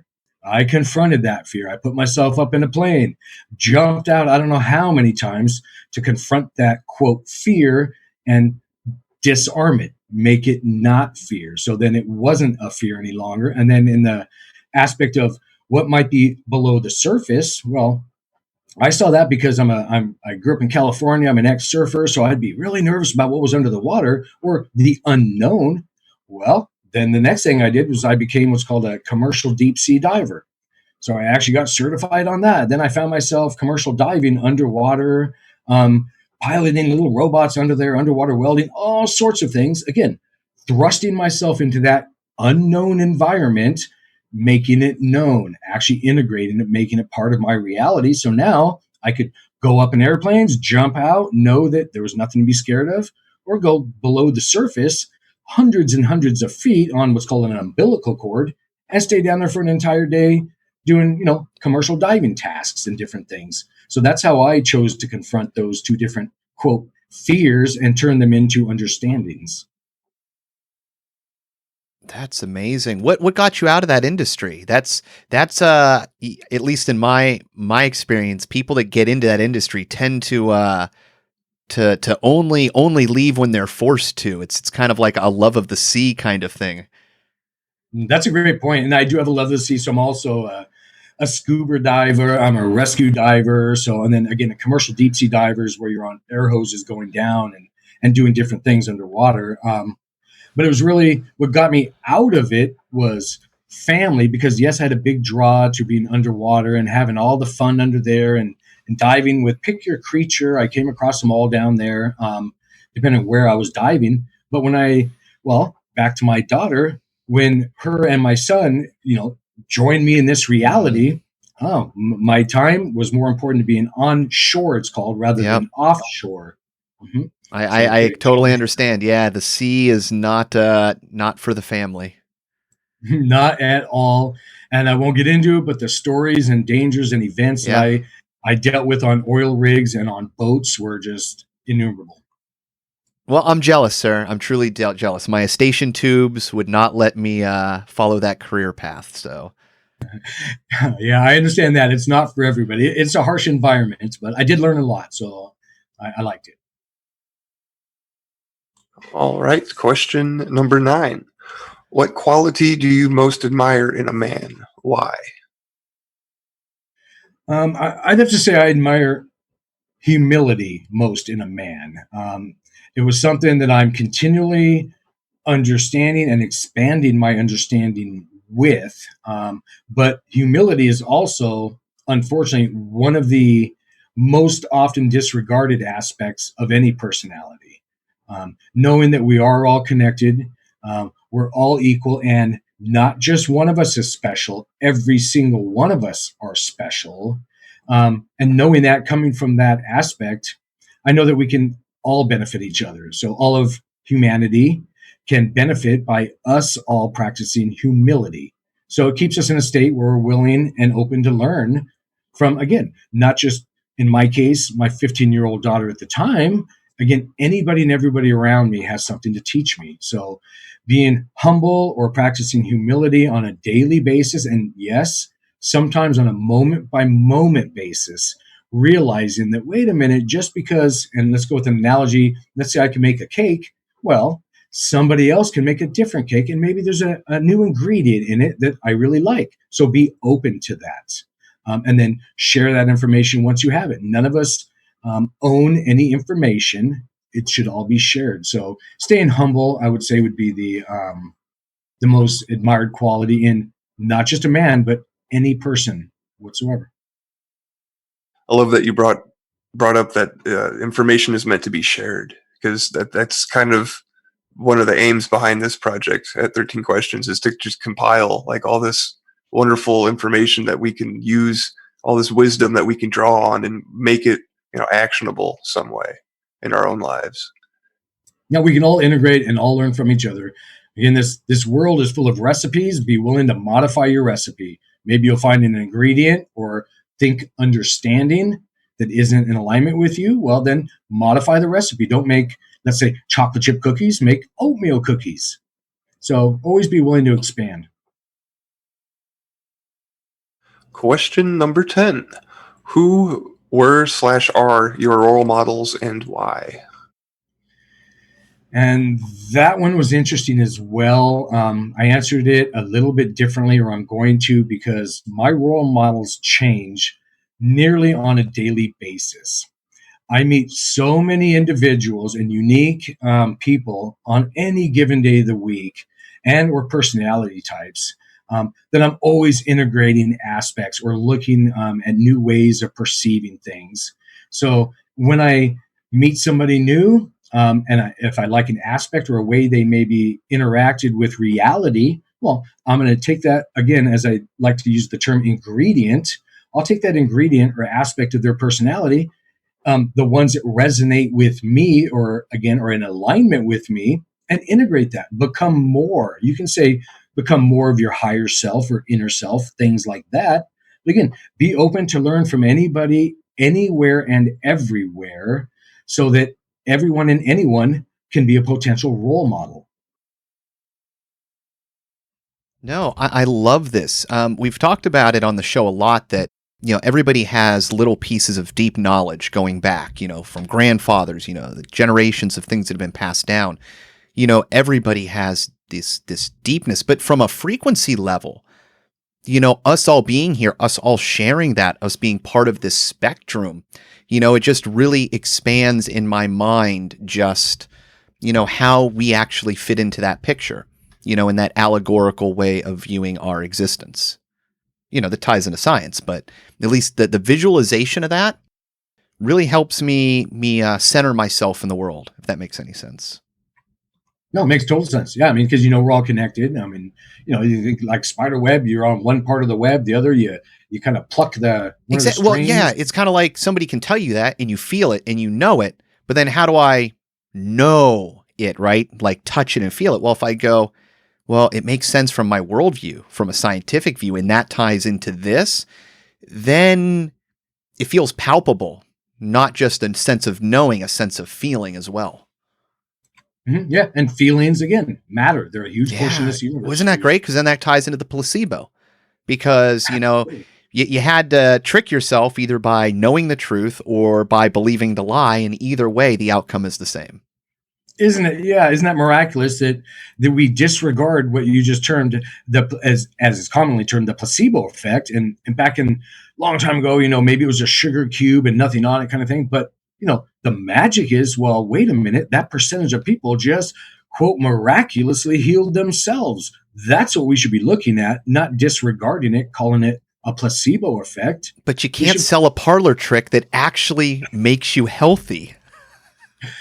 Good point. Yep, that's a good point. Well, then let's all get together, change our reality as we know how, and let's make that our, a difference. That's right. We need to have like the masked like medical professional.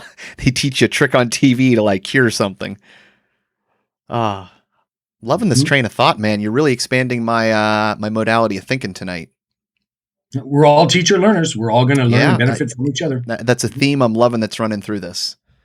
Yeah, I was just going to say it's just a great answer to this question, going back to how every man should be your teacher, and us, cataloging these experience or these accounts on 13 questions and sharing it with everybody. It's just it just fits like a glove.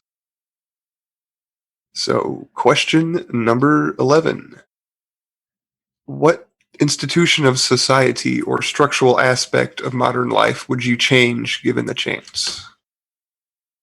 I would have to say any form of what might be called a structured belief system.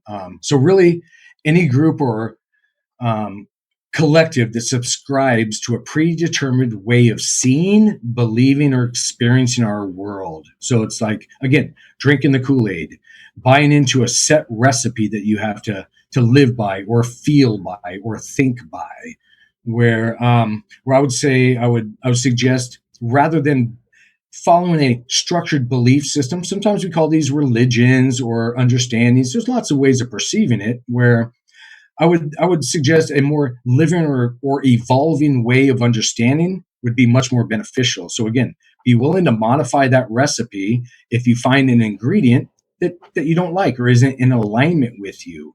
So we can all become more. We don't have to buy into a limited perspective of this reality. So think a pie. Often it's said, well, you can cut the piece into smaller pieces. No, I would suggest we all become bakers and bake a bigger pie or more pies. We don't have to keep limiting ourselves. There is no limit, especially to this reality. Have the understanding and thought. Let's all help each other become bakers. And again, make a bigger pie so there's enough to go around and plenty for everybody. So it's any institution or, again, structured belief system that isn't willing to change. So be open to change, experience it, take what is in sync with you and leave the rest behind. And that's not to say that what you left behind at that moment, you may want to integrate later.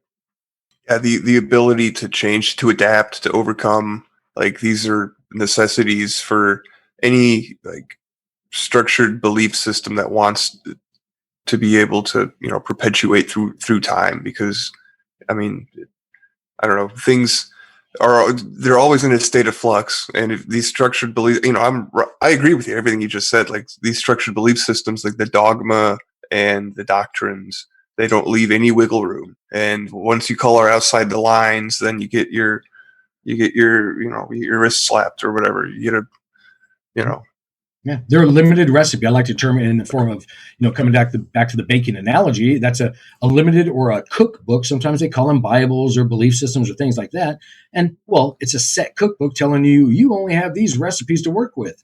Well, I'm not buying into that. I'm going to write my own recipes. Yes. And, by the way, make my own cookbook and then add some of your recipes. Yeah, I mean, reality is what it is, no matter what. And it's just your overlay of what your belief system is to determine how you interact with it. So it's kind of like, what story, for me, best aligns my thoughts, my views into manifesting what I want before me. That's how I view it, kind of. So it's kind of like, I want a better roadmap. So I want to see how your roadmap lies. I want to see where mine lies. And I'm going to draw the best map to get to, that's kind of what I find interesting about religions and things, and looking at them as a system and taking the things you need, because clearly there's ways of thinking and modalities and clumping things together that work better than others.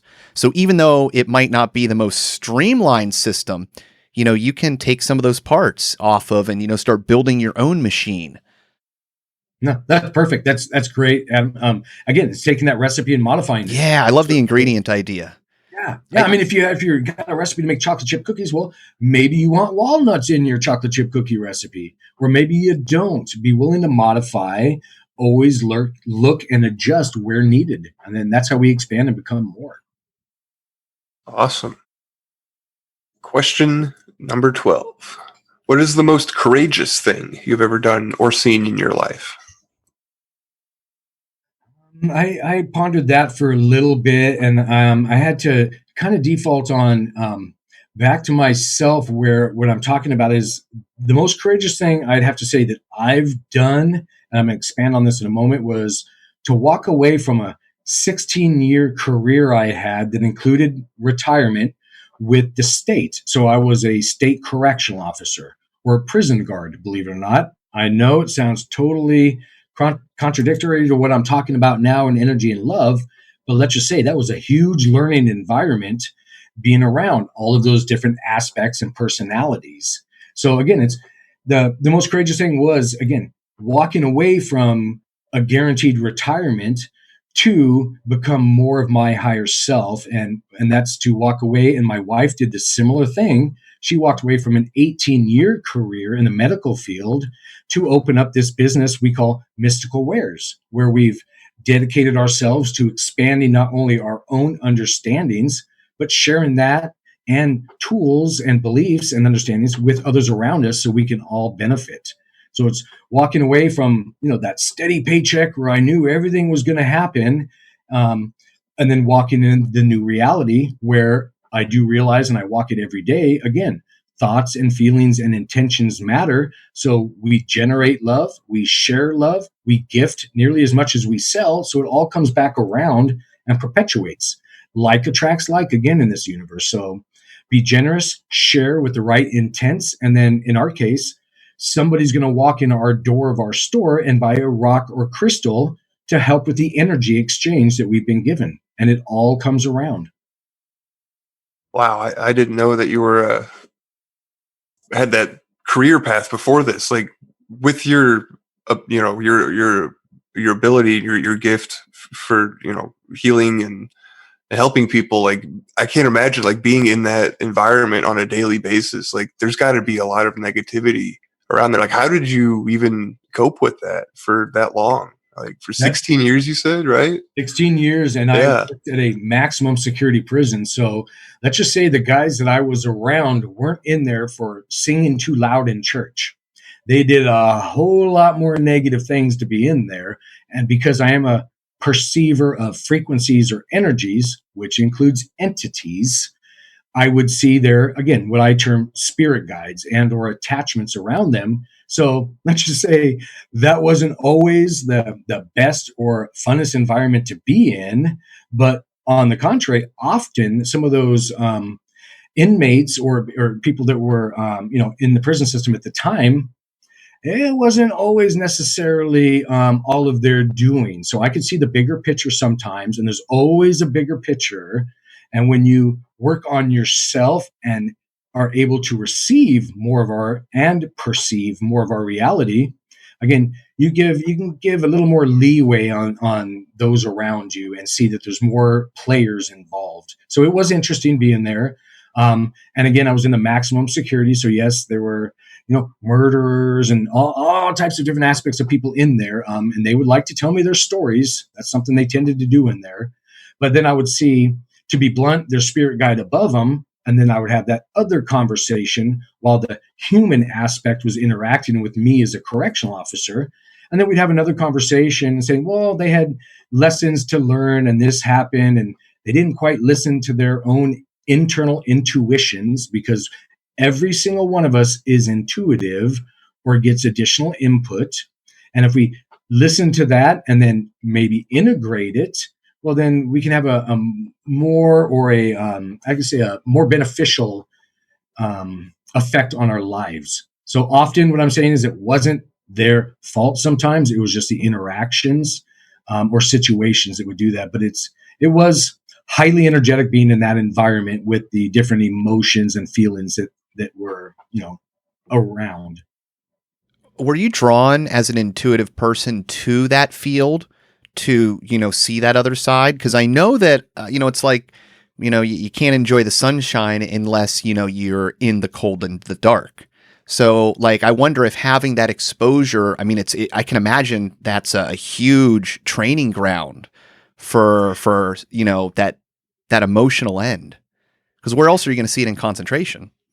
You picked up on a great aspect of it. That's exactly what happened. So, long story short, what they term it in the metaphysical community is upgrades, chakra activation, more abilities or understandings.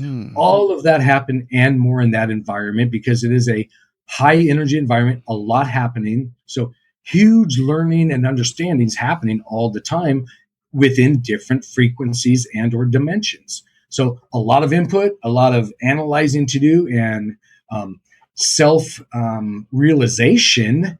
And in the 3D, what that manifested to was higher intuition. So on, again, what I sometimes term chakras or nerve centers, more focus or coherence or movement between them. So my empathic abilities heightened.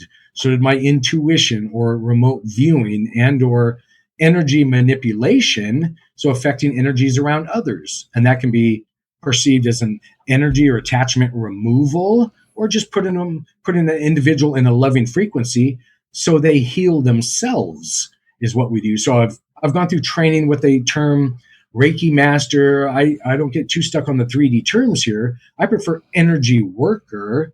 And what we do is affect the energy around an individual so they heal themselves is what really happens. Nice. Trying to create the proper balance so that things auto-correct.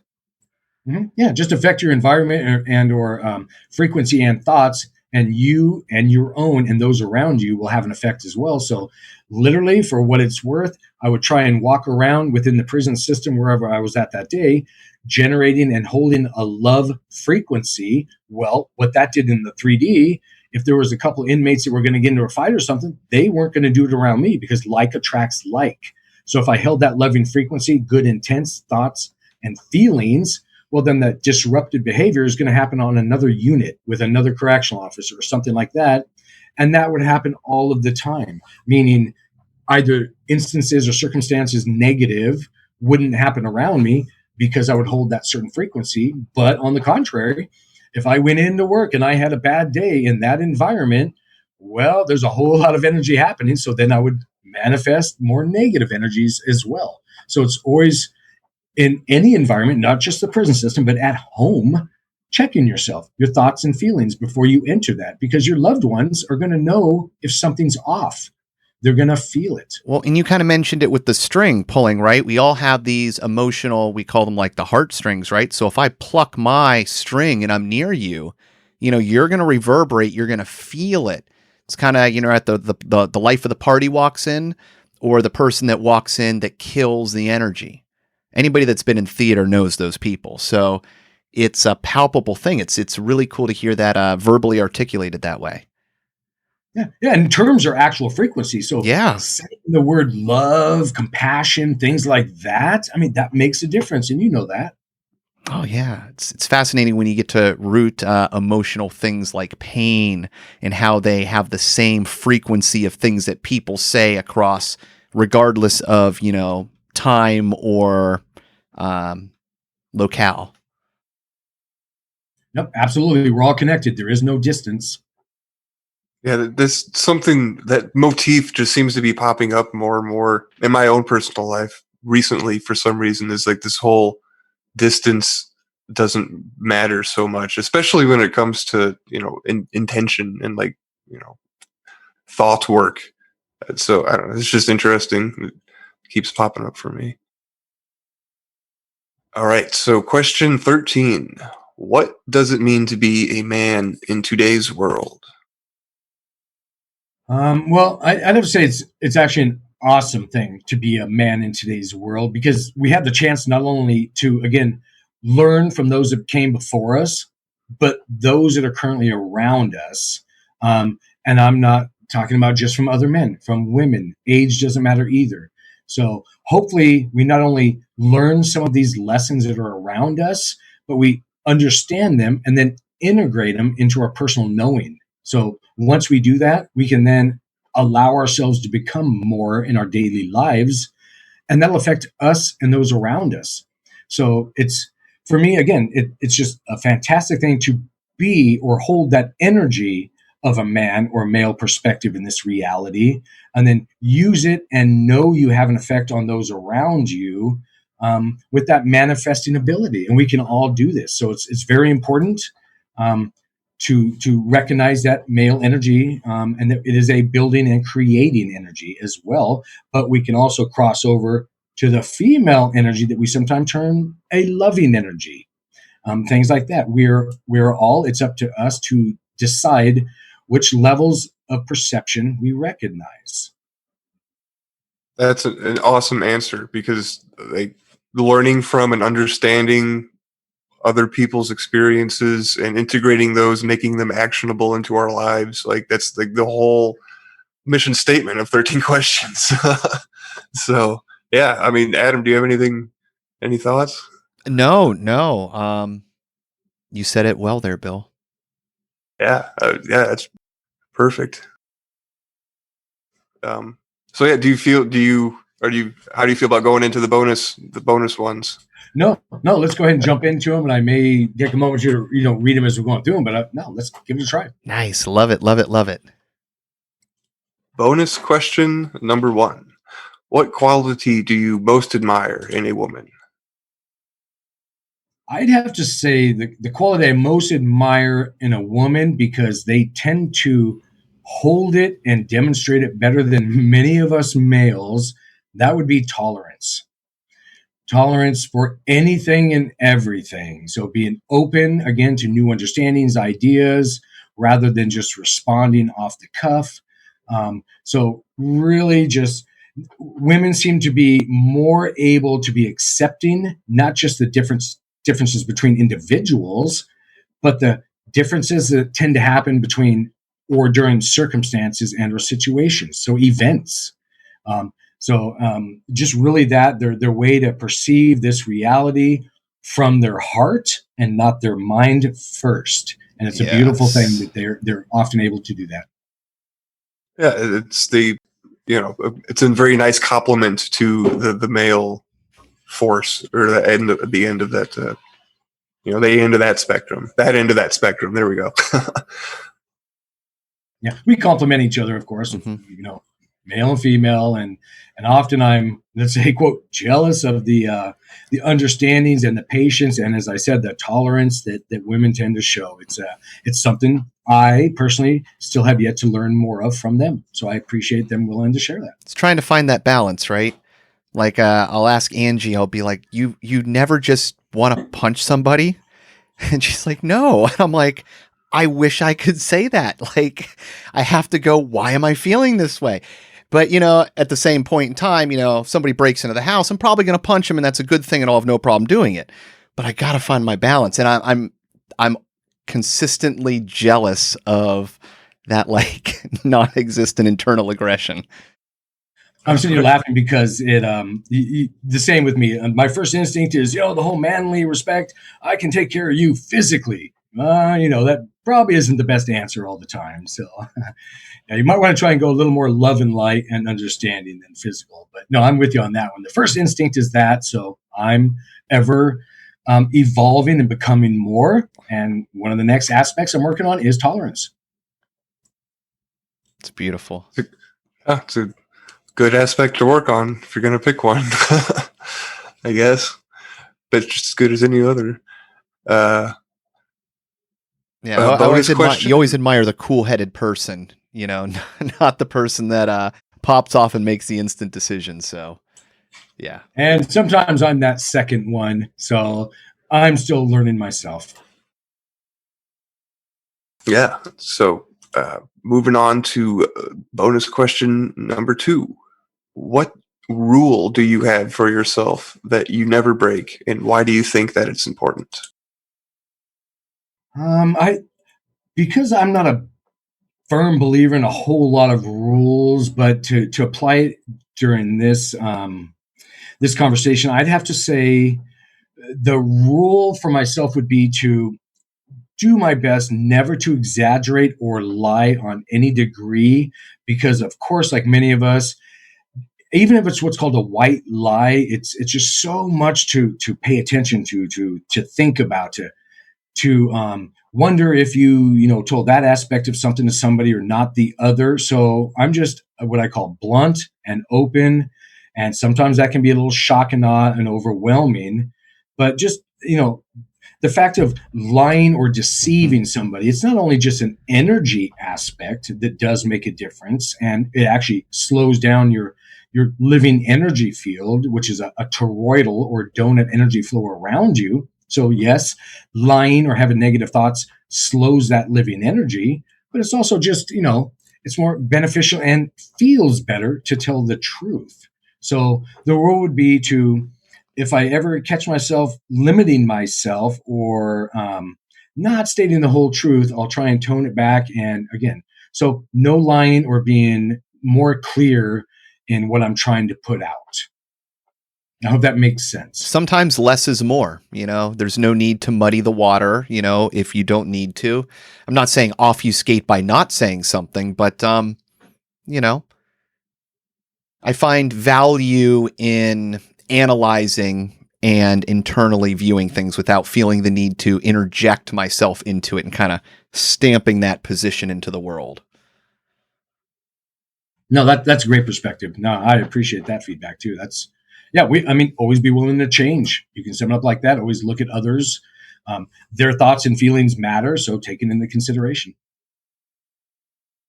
Yeah, and there's got to be some kind of like energetic consequence or counter component to that too, because like I know for me, like not being able to speak or to express myself in a clear way, or not doing it like when I feel like I should, has had like an effect on me that would be categorized like on the negative end of the spectrum. So like I guess the inverse of that would be like maybe people that do purposely over exaggerate or embellish stories just to make them like a little bit more grandiose. Like there's got to be some kind of energy like correspondence like effect that has, because like mine, like for me, like it was like blocked because I wasn't able to get express myself. And then so I don't know, the other side of that coin, there's got to be like another something there, right? You're actually keying on to it. So there's actually a physical aspect to telling lies or not speaking your truth.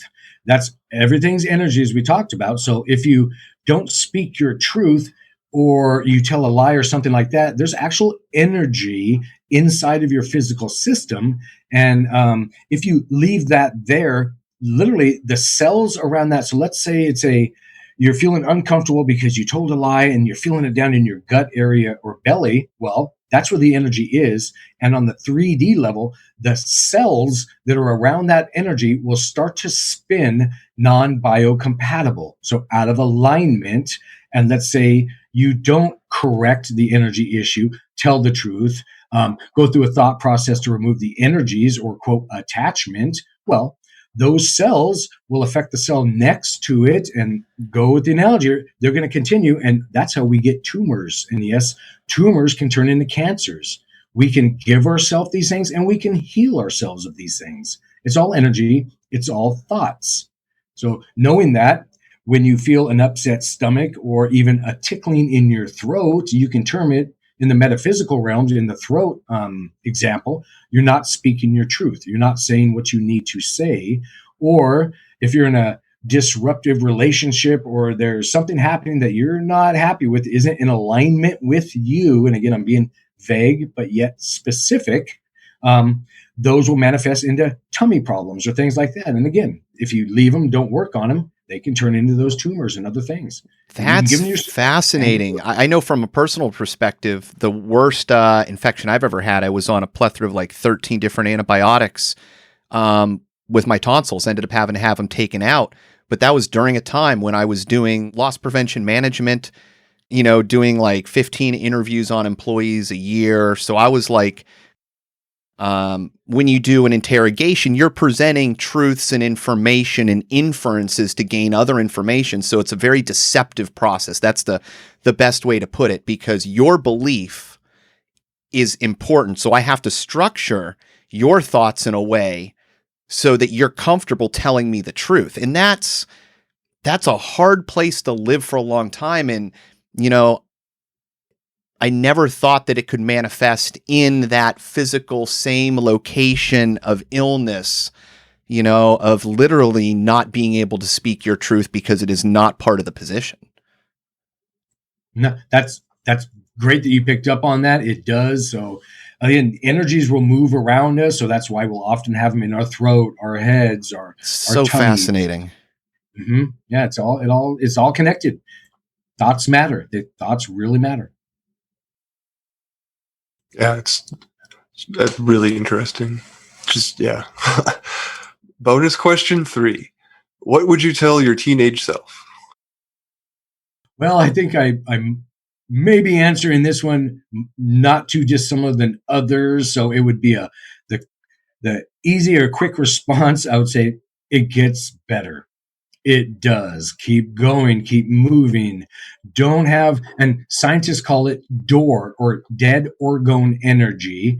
You always want energy moving. You never think a stagnant pond, or because that turns into dead energy again, or stagnant water. So always be in flux, willing to become more, whatever that is, and or change and alter aspects of yourself. So again, what I would tell my teenage self is, you're not there yet. It continues. And by the way, it gets a whole lot more exciting, because as your aspect or perception of this reality expands, you get more internal tools to then affect your reality. So when you understand energy matters and we are energy and thoughts and feelings matter, well, then you start using those ingredients in your recipes or interactions with others.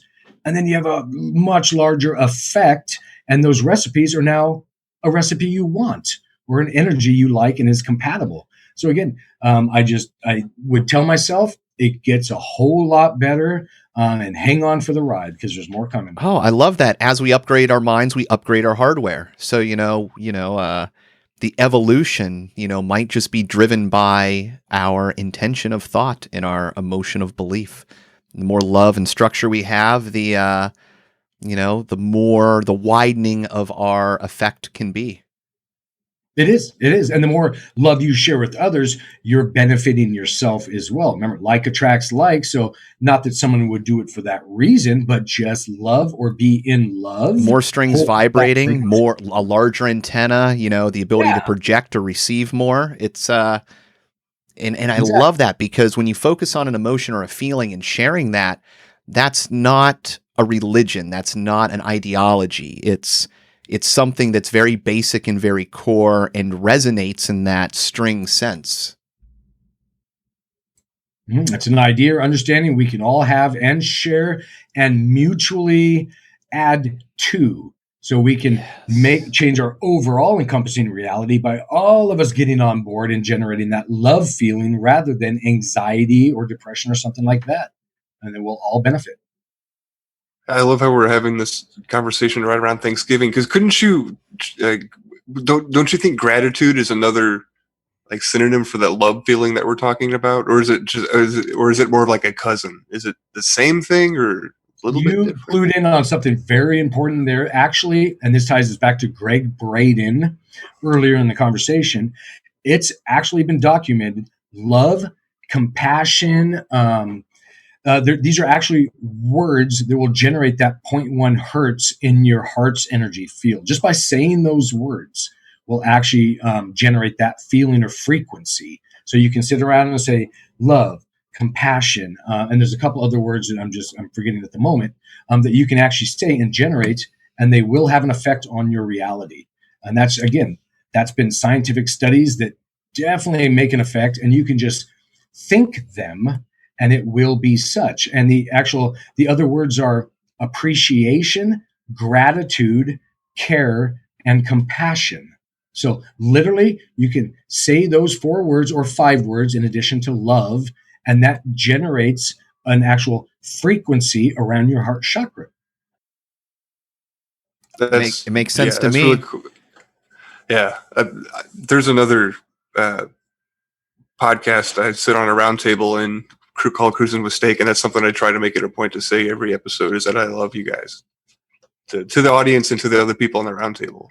Just because, I don't know, I heard the host on that show say it like at the end of his episode, and I was like, hey, we should have more of that. So I just started doing it, and I don't know.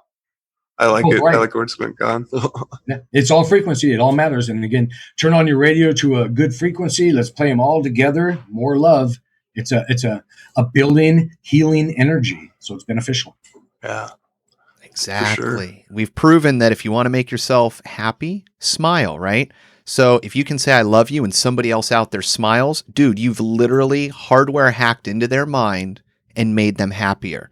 Like, it is a true, perpetual, like, frequency on top of, electromagnetic frequency back into the real world effect.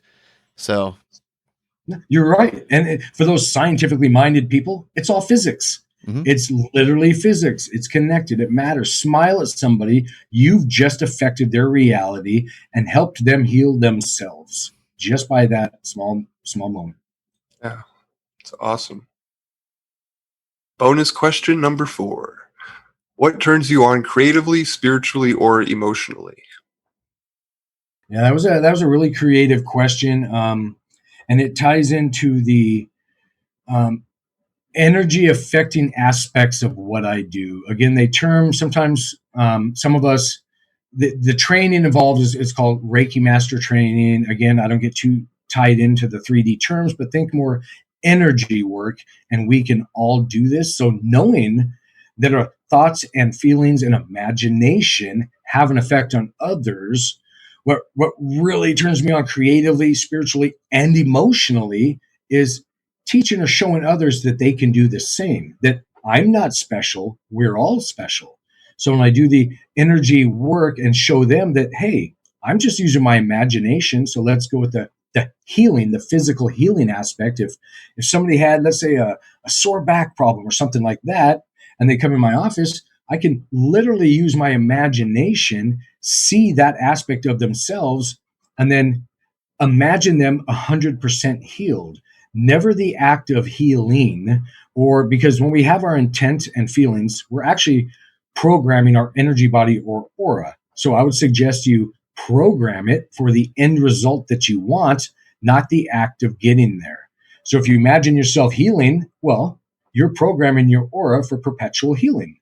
Why not program your aura for the perfect you and just hold that freak? And it's just a thought. So again, you don't have to knock on wood. There's no special terms you have to say. It's to have the thought or idea. And so that's what excites me, is that we're all magic workers. We just need to share, learn, and use the recipe. And we all have hearts. We all have imaginations, right? That's all you need. Use your heart and imagination and make a difference, not just on you, but those around you. And then I'm not limiting you, saying you can just affect humans. You have an imagination. Have an effect on our furry family members, our cats, our dogs, our birds.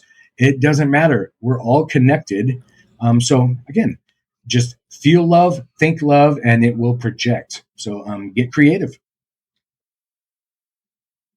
Love it. I always encourage people to communicate with animals, even if you're in the city. Talk to birds. You will find they have an incredible range of emotion, and you might have some interactions that surprise you. I actually give a whole class here at Mystical Rare Store on animal communication. We can all do it. Of course, it's called telepathy. It's the whole heart and mind, but we can all do it, and they feel just like we do. They're entities just like us, just in a different vehicle. Yep. Yeah, it's funny that you mentioned birds, Adam, because there's this woodpeckers like to attack the siding on my house sometimes. So I'll have to go out and have a conversation open the window, and tell them to stop. And my girlfriend will do this too, and sit there and like have a conversation with them, like, "Excuse me, sir, like, I appreciate you. This is where I live, blah, blah, blah." Of course the bird stops and flies away, but I swear it's like sometimes they're sitting there like on the branch, like listening to you. No, I've had some pretty interactive, experiences. I've got mockingbirds. I love mockingbirds. I don't know why I'm so attached to them, but I've had three iterations since I've been here of parents and babies. And one of the points was, I'm outside, I see one of the cats, they'll pee in my front yard, and I don't want them to do that, for territory reasons with my cats in the house. So I go out there and I chase them away. And I come back and I sit down and I see the mockingbird. It sits down and like on the edge of my fence, and it keeps chirping at me and flying away and coming back. And I'm like, are you trying to get me to go outside? So I go out, the cat's back. So I chase the cat off again. Bird comes back and I'm like, oh, you came to get me because now you saw me chase the cat. Well, I'd be outside in the morning smoking on the patio, and next thing you know, they have their young. The bird starts dropping the young one off with me in the morning while I'm outside smoking in the little tree, goes out, brings it food and feeds it. So I'm like, oh, so now we're having this we've got an agreement that you'll come and get me when the cat's out here. I'll chase it away and I'm doing you a favor. And I'm like, this is a very human experience. And within all that, I'm 4 feet away from the bird. We're looking at each other. You're seeing the gears ticking and going. And then you start whistling and talking to them. And I don't know, if you allow yourself the space to believe that other animals, have the same emotional thoughts at you, maybe not the same logical thoughts, but that those core, love, anger, protection, these things, you can see them. And when you interact with them, man, it's really changed my world. That's great. You picked up on a couple of things there, and I'll give you a suggestion with animals. So they actually perceive our thoughts in images. So an example would be if somebody came to my office and wanted to train their dog to come lay down in their bed at a certain time, don't imagine in your head, your imagination, the dog running to the bed, because that's what the dog's going to see. They're going to say, oh, running. They want me to run. And then they're going to go just crazy running around. Just use your imagination. See the dog already laying in the bed, the end result. So that's a suggestion on how to give. I'm going to try this with lizards. I have a patio that lizards come onto all the time, and they end up dying because I can't find them. But when I can, I try to coax them into being friends with me so I can get them to, because once they step on you, I'm warm. They're fine. They're not moving. So I'm going to try that. I'm going to try to visualize them either being on me or outside. See if I can't make that communication. And then get the loving frequency with it. And then tying into what Bill said a minute ago about the woodpecker on the house. Well, here's another suggestion. Why not use your intent and manifestation abilities so first do some research, find out maybe a type of wood that woodpeckers don't like. Right. Use your intent. Put that frequency into the wood of your house. Oh, holy cow. Know it. So let's just say cedar, and I have no idea what I'm talking about. Let's say woodpeckers don't like cedar. Well, guess what? I would turn my house etherically on the frequency level into cedar. Know it, feel it, decide it is such. And on the frequency layers, animals perceive much more clear than we do. We're the ones all distracted by our physical senses. They live more by their chakras or other energy centers, and they fly by invisible ley lines and things like that. So they're going to know that frequency. Yeah, I'm going to have to try that out. That'd be a cool experiment to do, yeah. Yeah, it matters because, of course, let's say you have a significant other and you're upset when you come home from a rough day at work or something, and even if you say nothing, and just like they would know, something's off, something's not right. It's a feeling, a frequency. You're not coming in screaming and yelling that the boss gave you a bad day at work or whatever. No, but they'll know something's off. You can call it your spidey senses, whatever you want, but you're picking up on them energetically. And you can push the other way. So again, the whole interject another frequency, I would again suggest beneficial things where you can be. So you can so I'm an organic beekeeper. Here's an example. Because I'm a big proponent of no chemicals. Our bodies and or bees, honeybees, are not craving chemicals physically. I'm an organic or treatment-free beekeeper. So if I'm wanting the bees to do a certain thing or perform a certain way, meaning maybe not sting me while I'm opening up their beehive or something, I'll generate that frequency. So I literally don't wear bee suits, smoker materials of any kind, and we can open up the beehives that have, I don't know, maybe 50,000 bees in them, and I don't get stung because it is all frequency. And I'll just generate that love feeling. And a little add-on, another scientific study, but the frequency behind a bee's buzz, not the sound, but the frequency, and a cat's purr. I was about to ask is that. Is a healing frequency. You can actually have a cat on you and get that purr going, and the frequency behind it will heal bones, your physical bones, hundreds of times faster. And that's a documented study. There's even, this is going to blow some minds, a prescription device that a medical doctor will give you. And by the way, they're going to limit its uses so you don't run up and down the street healing people that have issues. Putting a little frequency diode, let's say you had a broken arm and you want to heal it much faster, you'll put it on the surface of your skin. It'll perpetuate that frequency through your bones and they will mend, again, hundreds of times faster. Well, it's a frequency. And it's love, by the way, is the frequency. Well, generate that with your heart that we've been talking about. Heal yourself. You don't need some medical device with, again, why limit the uses if it's frequency? We should all be helping each other. Yeah, that's awesome. Is that that device? Because I've read about these before, and I just now remember that I think I might have seen one on your website, but it's like a zapper. It's like electronic, like it creates a pulse on your skin. Yeah. Yeah, we have different devices. So I make the one I was talking about was actually a medical device that they can prescribe you, but we make orgon devices or orgonite that hold frequency as well. So you can just hold a frequency, a thought or feeling. And when these devices or substances harden, they'll hold that frequency or intent in them. Interesting. So you believe it or not, you can actually take a music CD, a compact disc, without the player, have a frequency on that, lay it upside down so the striations that go around, think the top of a record player, are facing up.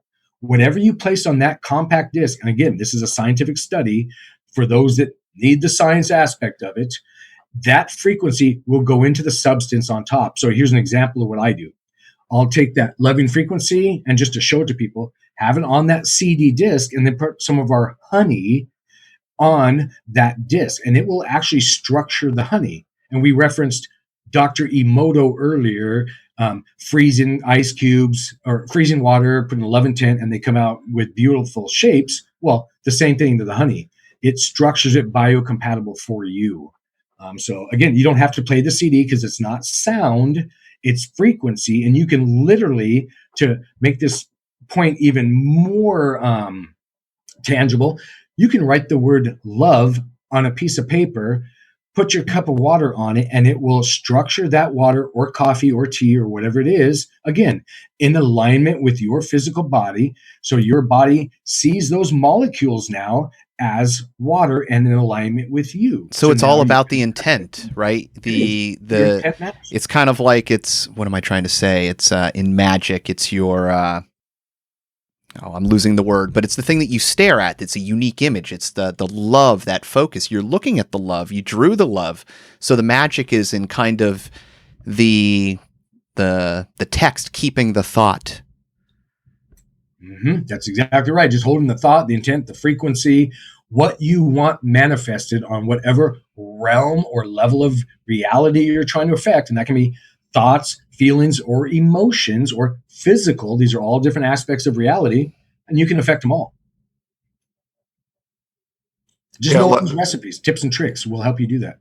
Yeah. When you start to realize these things, like life gets a lot more interesting and, I don't know, exciting and fun again.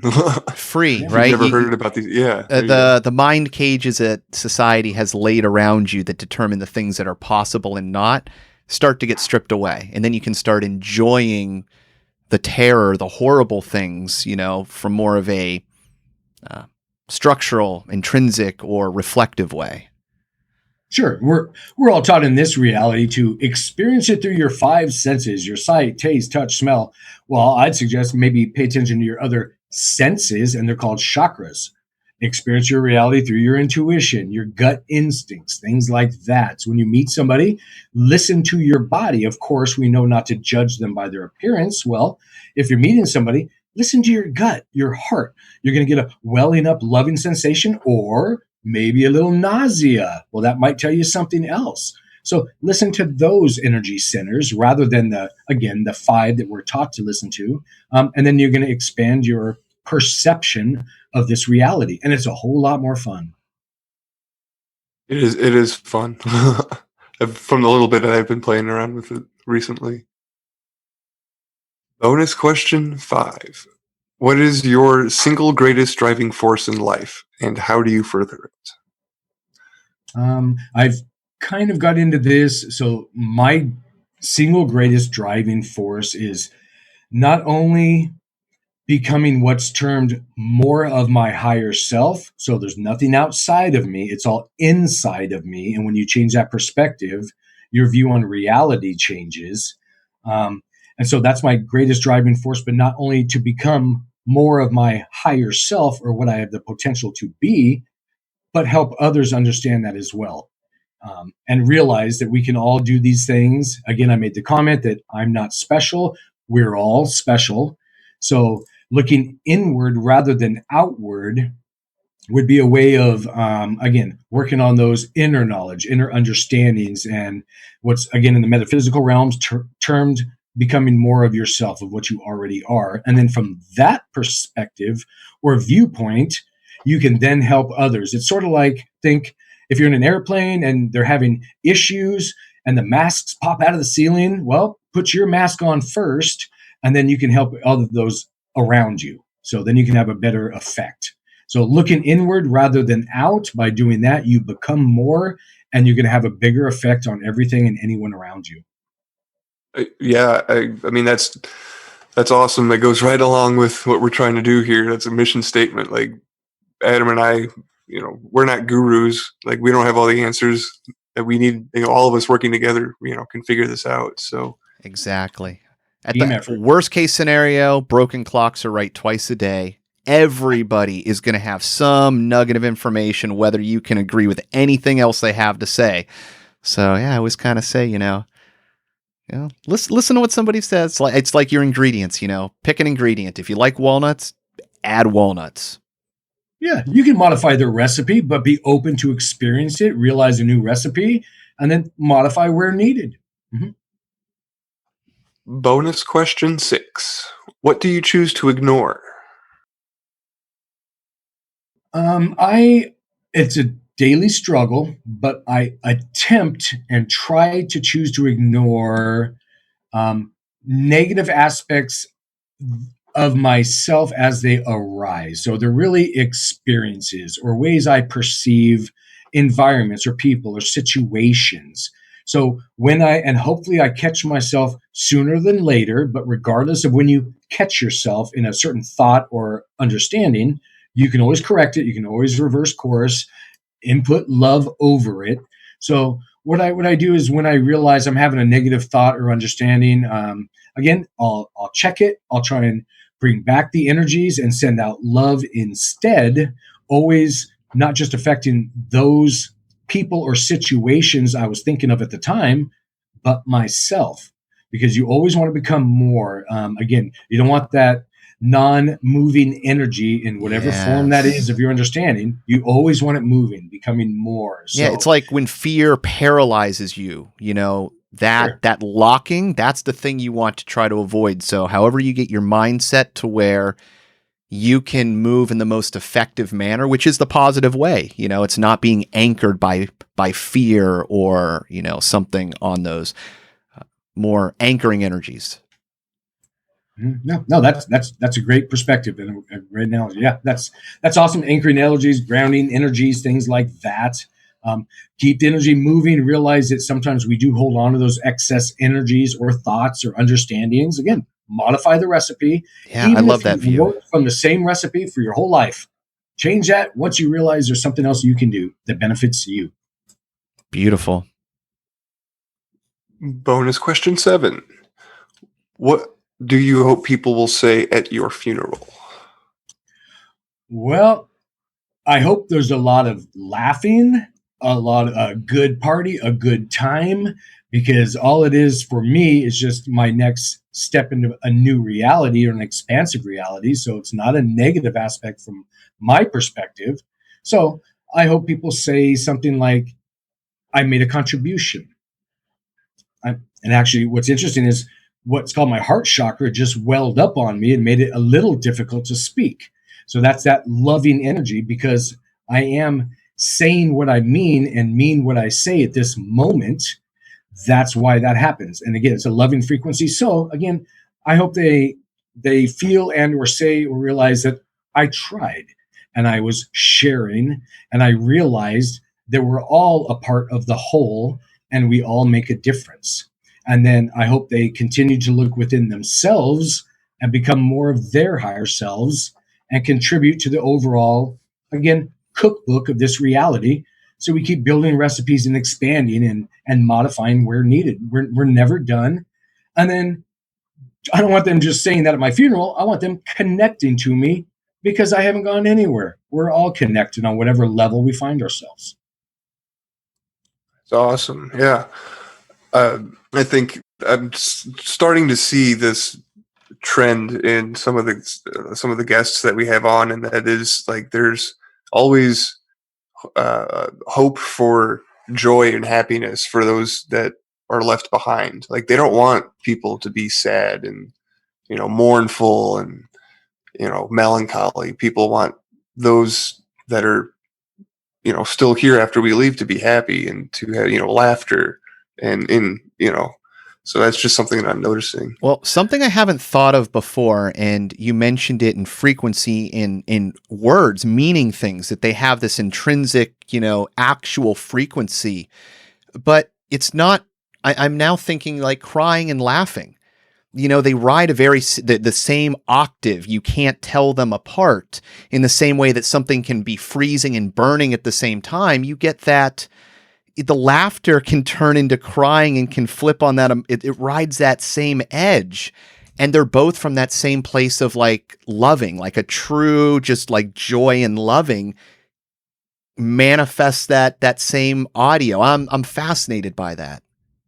That's great, because that energy you're talking about is a living or loving energy that, again, scientists call orgone energy. You can think of it as etheric stem cells, the energy that can be anything, and it's what's best for us as individuals. So be in love or hold a loving feeling, and your environment will be such it's beneficial to you. Makes sense. Like attracts like. So you just got to figure out how to resonate with your environment, and it will resonate with you. That's why I like the buckyball analogy. Like it kind of takes you to a physical structure that's there, and by visualizing yourself within it, like you're kind of shorting the entire system and saying, I can sit in this like driving position here.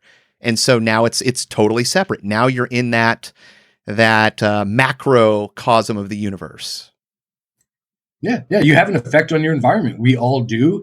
And then you can affect other environments too. So again, that buckyball of love, we can call it, that you're holding space in, is tied to your imagination. So no end to your imagination. Share that same environment with anyone and everybody around you when you feel it. So if you have a significant other or a friend or whatever that comes around you and you see them dealing with a situation, well, they don't have to know you're doing the woohoo stuff in your head. Just use your imagination, generate a feeling, put them in that buckyball of love, and they're going to feel it, and you're going to have an effect, and everybody's going to benefit. Well, that concludes the bonus round.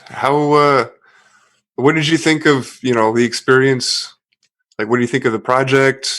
Just thoughts in general?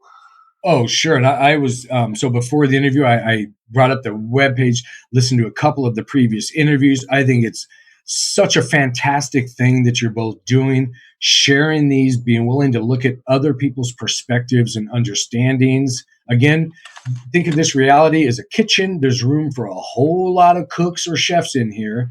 And we don't all know every recipe or have the big cookbook. So let's learn from each other. And that's exactly what you're both doing.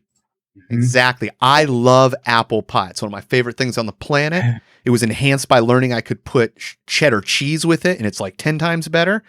There's got to be something better than an apple pie, and then something better I can add to that. So, yeah, it's a good way to view reality. Creative. Let me know.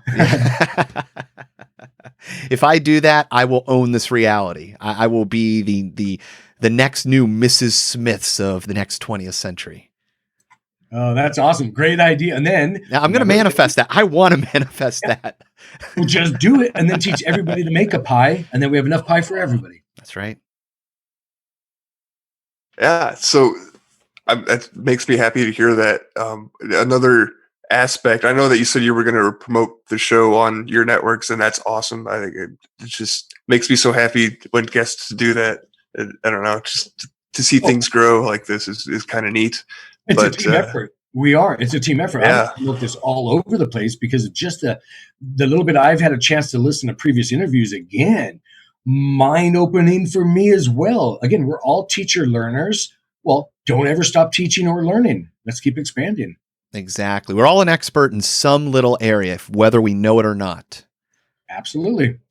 Yeah. So just going off of that, like we're kind of hoping to make this as open source as possible as we can for a podcast. So like if there's somebody, like you have a role model or somebody that you want to, ask these questions and share their answers, we encourage our listeners and of course you are more than welcome to do this too. But if you have anybody in mind that you want to sit down and have the conversation with, and you can make a recording and we can send it over to us, we can make an episode out of it. Or if there's just somebody that you just want to put us in contact with, and we can reach out to them and set something else. But yeah, we kind of want to get, as much community involvement and listener participation as possible. So yeah, the open source aspect of this is we feel no ownership, or at least I can speak from myself. And I love having like a sit down personal conversation with somebody in person. And that's something that we just can't do in our realm. So it's like, if there's somebody you or somebody out there finds interesting that they want to have asked the questions, man, do it. If you want to share it with us, we want to share it with the world. We just got to make sure we get down some minimal, audio tech, make sure it's listenable and not going to make people's ears bleed. If we can do that, we want to be in that room, because you can do so much more when you're like, I don't know, at least it's a lot easier to read a person. Like I'm seeing more of the eye movements, the verbals, the space, the timing. You lose that on Zoom. So it's a beautiful thing when you hear just that extra dimension that. Absolutely. So, yeah, we encourage people, if you want to help out, share that knowledge. And if not, put them in contact with us, because it's a beautiful world we're in, man. I'm going to absolutely do that. So I've already got a list down here of names. So I'm going to run it by them, and I'm going to make my office and area and setup here accessible to these individuals. So they have a place. I'll say, come sit down, just sit at my desk. I'm going to put you in touch with these two. You talk to Bill and Adam, and then just go through the questions. So I'm all about that. Yeah, one primer for all your guests, and it's very simple. Be honest with the questions. That's it. If you can be honest with the questions, then I cannot see any person who's going to have a bad interview. Sure. Yeah. No, yeah. And people are going to know it too. They're going to know if you did some pre-written, for show sort of response kind of thing. No, it's all energy like we've been talking about. So they're going to pick up on that perception and reality. So I've actually got quite a few people I'll run by you over the coming days and weeks as often as you're willing to take it. And then absolutely. You let me know. Mm-hmm. Yeah, because I've got some, we'll just say, big names out there that people are very known kind of thing that I think a lot of us can benefit. So maybe I'm being selfish, but I think we can all benefit. Dude, if you want to hear somebody, I'm already interested. Because, awesome. It's, and especially from us, Bill's got his own interest in the people he talks to and reaches out to, and me the same. You've got your own perspective. There's people in modes of thoughts that we don't even have the connection or the even forethought to think of asking them to come on. So yeah, it's just expanding our fingers into different modalities and thoughts and visions of reality. And yeah, it's what this show needs. It's wonderful that you're on board. I love that. Yeah. No, I appreciate you both doing that. Thank you very much for holding space as you both do. You're helping us all, and we're all going to benefit. So no, I appreciate that. Yeah, that's what we're here for, helping out. random question that popped in my head, and I wanted to ask you before, while you're still here, is the difference between when you can see an attachment and somebody's higher self. Like, how can you tell, like, the differences? Like, I guess, like, which of like what's coming through? Like, does that make sense? No, it does. It's all going to vary per person's perspective. So for me, I've got what people will term visuals. So I actually get a little movie playing up here in another dimension of frequency. So I get to cheat. Again, I'm a blunt guy and honest because I'm a psychic, intuitive, a medical. I'm also what they call a medium. So I can communicate with entities and channel them. I can do lots of crazy things. So from my perspective, I'm just watching it, seeing it, and deciding. But to actually have an effect, I would say the internal work first. And again, we're all psychics, intuitives, empaths to one degree or another. So we can all, maybe not all be sprinters, but we can all get up and move for the most part and do things, learn to run. So I would beginning Greg Braden. I mentioned him a couple of times during this interview. Any video on him, he'll teach that heart-brain coherence. Again, he figured out that part of the pie, so we all share it, move on. But that will activate your perception channels, higher frequencies, you can call it. And then you're going to just straight up get visuals. So Adam, what I'm kind of getting into now is think almost personal reading, but I'm looking at you on the energy-wise. You're going to also be getting the tinnitus-like symptoms in probably your left ear. Usually. Because, and you'll even get little pressures in your brain. You don't have a brain tumor, don't worry. Oh, I know that. I suffer from migraines, so I've had that thoroughly checked in the past. Okay, good. Yeah, because I can see those energies around you. Long story short, your upper chakras are activating, so you're going to get pressures, tensions. Sometimes it may feel like a little spike in the head or the underwater pressures in your ears, things like that. But you're an antenna. You're being adjusting to new frequencies. So that's happening. And Bill, some of yours that and I don't have to see your physical body because it's here anyway. Digestive issues, tummy problems, things like that, and your muscles.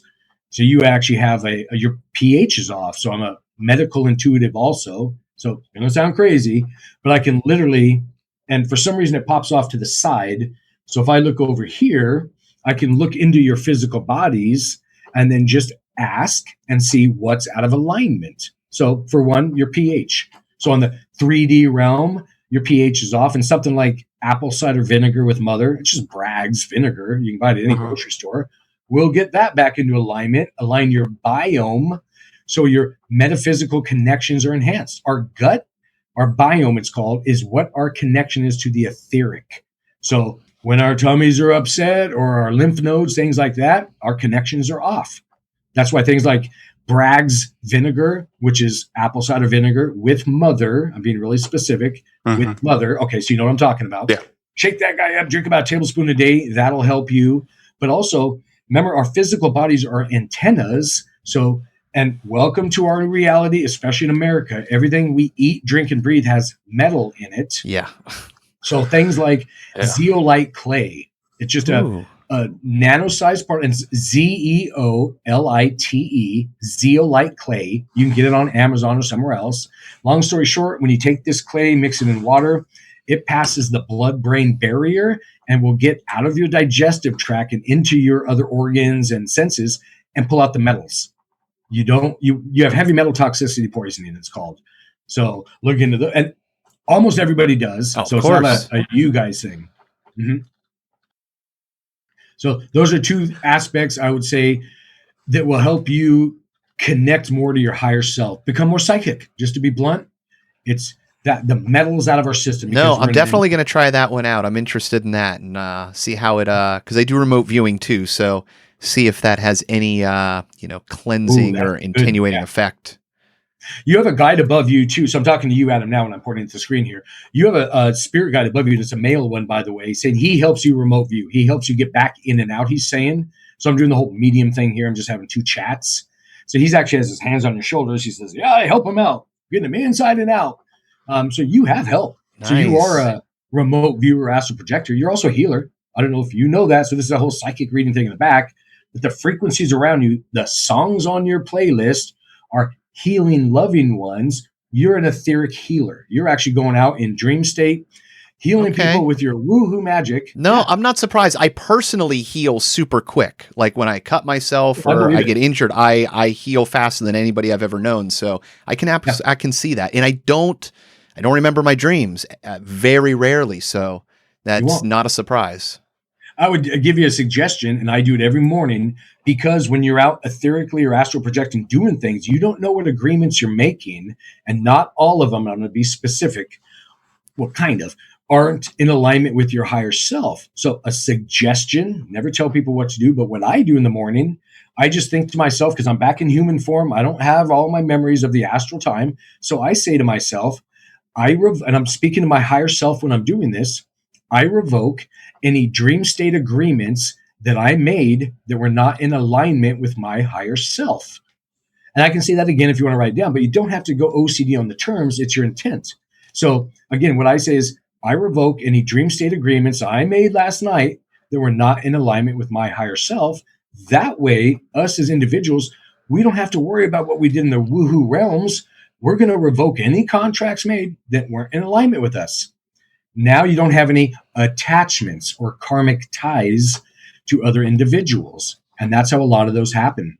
That makes a lot of sense. Mm-hmm. And again, you can be blunt, and you don't have to go through the whole rigmarole of higher self-attachment. You can say, any BS I did last night in dream state. Yeah, it's the intent. You're still thinking into the same direction. Make up your own words. Correct. Yep. And I think that delete button that we keep mentioning is, I don't know, it's hardly ever anything I ever think of. It's like, yeah, you can go back and fix that. You just got to, make the effort. You have a remote. You have a remote. Your imagination ties into it. So, hey, you got a pause button too. You got a fast forward button. Be creative. You're in control of your universe. Just expand your reality and it will manifest as you're seeing it. That's just the way it works. Yeah, because I don't know, maybe it was just me, but like, I feel like people have this general misconception as like as time passes and they had like this bad experience, this feeling, like they can't change that because it's already, it's in the past. You can change all that. Right. A misconception of this reality, because I can actually see it. So I'll give you a little hint here. What they call reincarnation. So I don't want to shatter any religions here. It doesn't look like I'm going to on your energies. So the reincarnation thing, it's real, but there's a twist. They all happen at once. There is no past, present, and future. That's all BS. Again, I'm a blunt guy. There is only now. And your reincarnation lives all happen simultaneously. So yes, we are all living multiple lives. And when you realize that and work with your chakras, you can pull from those other aspects of yourself. They're not past lives. They're not negative karmic attachments or this, that, and the other, unless you want to drink that Kool-Aid and believe it, that in a weird analogy, you kicked a puppy when you were 10 years old and you have this karmic attachment to it. So you're going to be paying forever. And I made a weird example there because it's probably something you never did. Well, no, let's say you did kick that puppy or had a bad breakup in high school that went really bad and you feel terrible. Use your imagination, see it, love that individual or puppy, whatever example you're running with here, and that will have an effect on the energy. And that removes the karmic ties. There's no reason to be held back. It doesn't make energy is energy. It can be affected once you know it by your intent. So if somebody's of the belief system, well, I have karmic attachments from past lives, that's why I'm paying for it. Have fun with that life, because that's exactly what you're going to get. So is it kind of like all those all the realities are happening, all these lives are kind of living, and we're all connected kind of like puppet strings. So if I pull my puppet string, my arm this way, I'm kind of tugging on another reality too, that there's this, like you said, the now, that energy that goes forward into the perceived future or past, that, it's that illusion that allows us to have the singular moment. Yeah. Yep. You can call it your higher self. So think a person playing. So if you're computer oriented, the Sims game, you're a individual, a higher self, maybe 20 Sims characters all playing at once kind of thing. And when you realize that, you can use a Sims character and say, hey, you're a miner, or if you know RPG games, well, go mine me some gold and put it here so my other character can come here and blah, blah, blah, blah, blah. Run with your imagination, help your other aspects of yourself. And that's through feelings and understanding. Becoming more, and they call it integrating other aspects. If you get into physics, you just have to realize it's all happening in the now. Just have that thought or a moment and go, well, wait a minute. I feel like I'm whatever in another life. Well, I want that aspect of myself and that understanding. And all of a sudden, you're going to feel it and know it via quantum entanglement. So not just a Akashic record of just information, Akashic record of any possibility. Akashic records vary, again, more woohoo stuff, your advanced stuff. I give a class on this. Just so you know, Akashic records would be we'll call it a blueprint of this reality. Each one has its own. So I'm only telling you this so you don't think in your perspective that, oh, I got it from the Akashic record. That's the end all be all. That's a pantry with some ingredients for this reality. But if you can aspect or access other aspects of yourself, you can do other reality, which is why I'm so woohoo now. I can do what they call instant healings. I've done them live on radio with other radio show hosts. I'll be blunt. One was having a heart attack. They called me up, said, Derek, get involved live. Long story short, on the radio, flinging my love energy, as I jokingly call it. Long story short, she healed herself. I didn't do anything. I never, again, no gurus, no Buddhas, no blah, blah, blah, blah. We all have an effect. We are all special. So I helped her heal herself. I didn't do the healing. And that's very important to know. Otherwise, we fall into ego and we think we're extra special. Again, we're all special. Mm-hmm.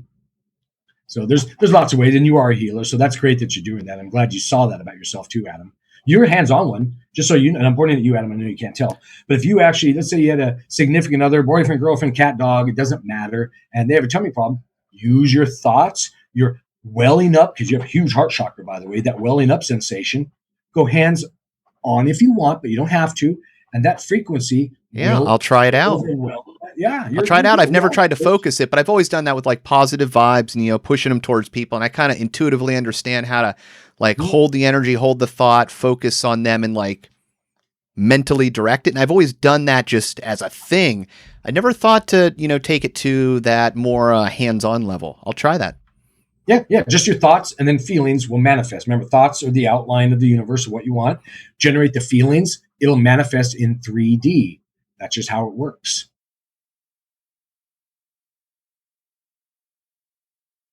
Speaking of RPG games, like healers, okay, so you're right. I would tell it, and you hold space or energy. You actually affect what people call grid lines and I'm talking to you, Bill, on this planet. So and just so you know, a little backstory, half the grid lines or ley lines they tell you about are all BS. They're not accurate. They're fake ones that they put overlay on you. So again, I'm going to admit something here.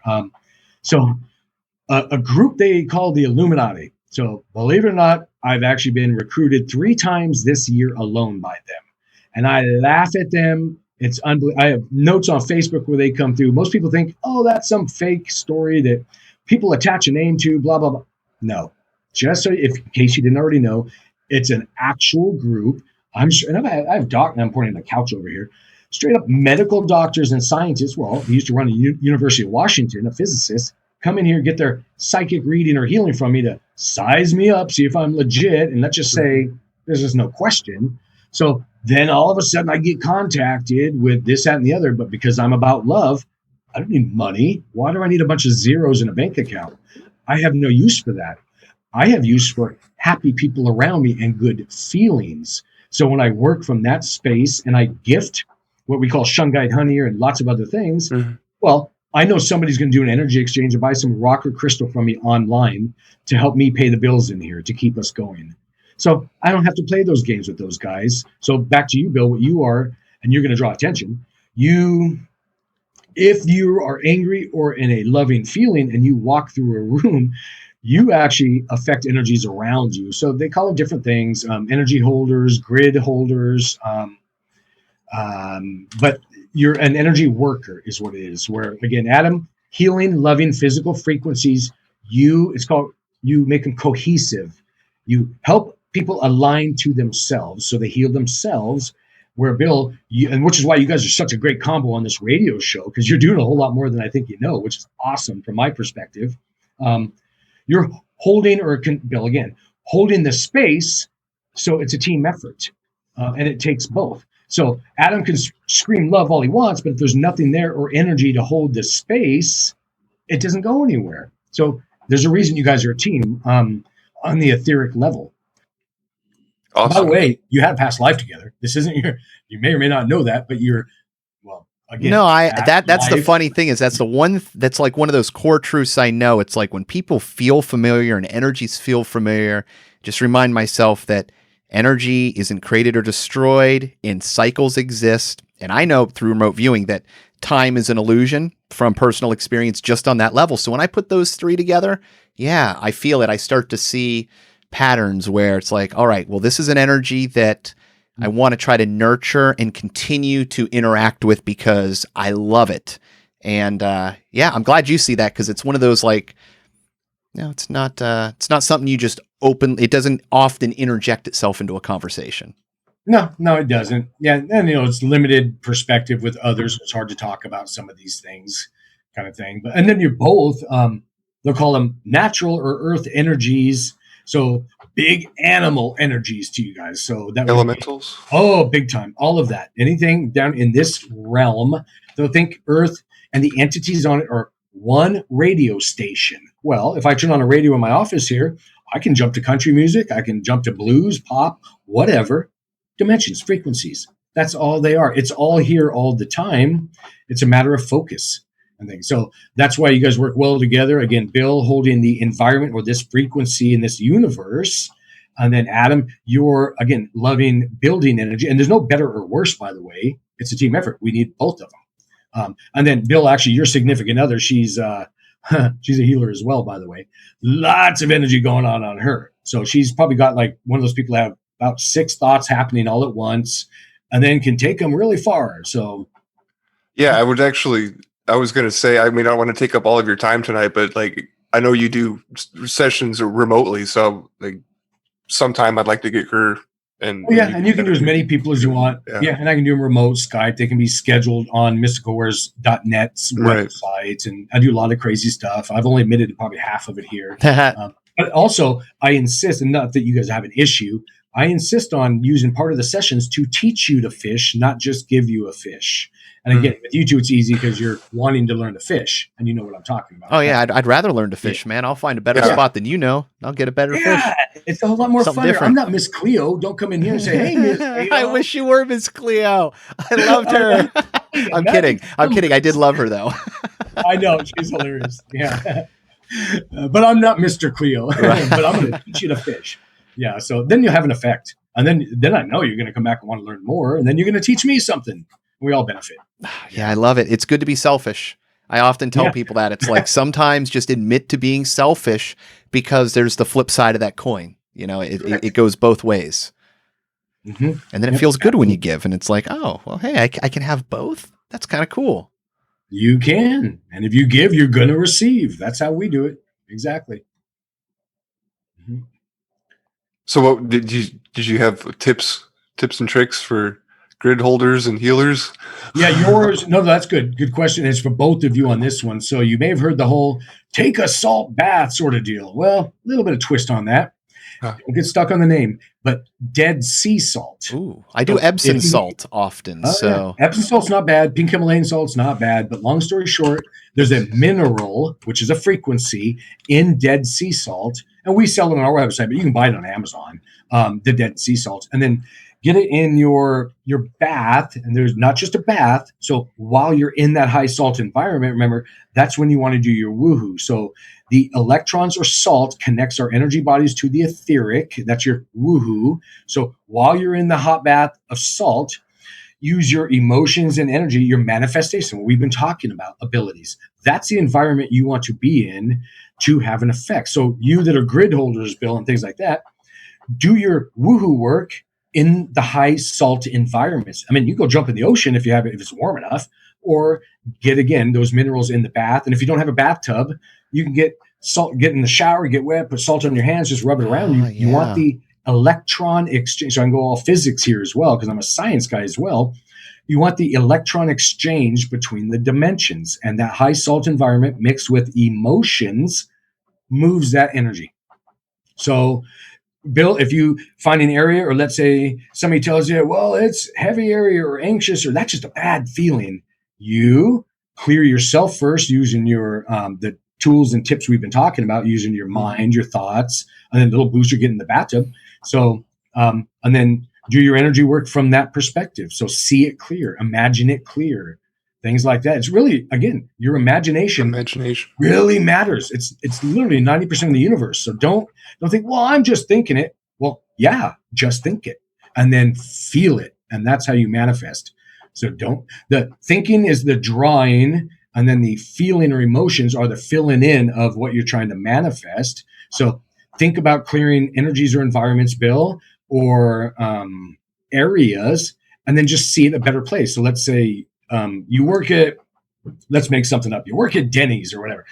You go there, and I don't know why that came up. But let's say it was a chaotic environment because a bunch of people went in there. Well, imagine Denny's or wherever you're at being a loving environment while you're doing your 3D work in that salt, and that's the connection. So it all matters. It's all electrons. It really is.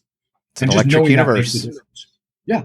So, Bill, you can clear space. And what you're actually doing in these radio shows, by the way, and I'm talking to you, Bill, because you can't see where I'm pointing here. You're clearing the energies or excess on these stations and or show. And then, Adam, you're filling in with the love or orgone energy. So it's malleable. It's what's best for all listening. So when somebody listens to our show we just recorded, some people can get different things from what I said than what you heard. They're going to hear it with different ears or different perspective. And by you two doing this, holding space together, you made it such.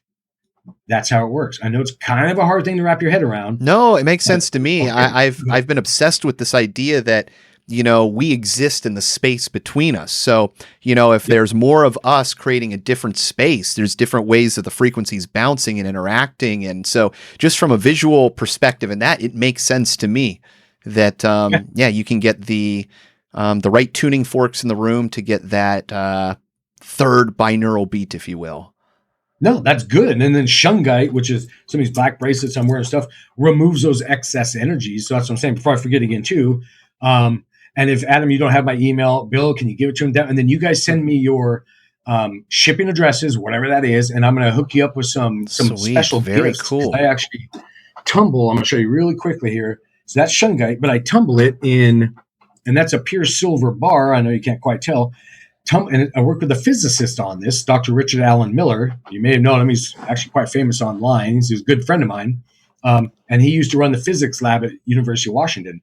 Long story short, the silver added to the shungite adds that healing frequency. So I want to gift you guys some of these, and I'll get them to you. When you hold these little magic black rocks, as I'm jokingly saying, they're going to affect healing and frequency. So they're going to give you a big boost. This is awesome. I like shungite's one of my favorite stones, and I love colloidal silver. I make my own fresh, and I've used it to treat literally every infection from my cats to, eyeballs and cuts, and it is miracle. I highly recommend it. Before you use it, because you're making the good stuff. Use your intent, understanding to program it. Yep. I'm sure I have been. I mean, because, it's a process and a thought, and I'm doing it already, but I'll start to put that, focused intention when I do it. Intent, yeah, exactly. Instead of, because it's part of the process, because I'm doing it for that reason and thinking about the benefit, how I'm going to use it, but I'm going to start thinking about that end completed result. And the more emotion manifested during it, the quicker it manifests. So let's say the kitty or you, upset stomach or whatever, drinking the colloidal silver for the antiviral aspects or something. Well, use your imagination. Nope, little Fluffy has no issues whatsoever. He or she's 100% healed. And then give them this colloidal silver or whatever the ailment is. Same with you. End result. Don't ever be in the state of healing. Be healed. End result. Program that energy body for the final result. You have no use for perpetual healing. None of us do. Get to the end result. And it can be instantaneous. We're all Dr. Stranges, just to tell you. We literally are. Mm-hmm. Yeah, I've had some instant healing in the past. Specifically, I read The Secret. Had some pretty what do you call it? Synchronicities, weird synchronicities in it, and enough that it got my mind changed. Where I went from wearing glasses and having focusing problems to the next day, no glasses, never having worn them since, and just having that simple flip changed my perspective on reality.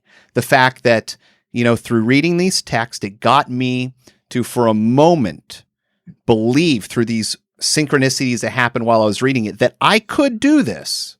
And then I did it and put the focus, the unbelievable thought, because I had the belief from that day with like 3 weird synchronicities in a row that it was going to happen, and it did.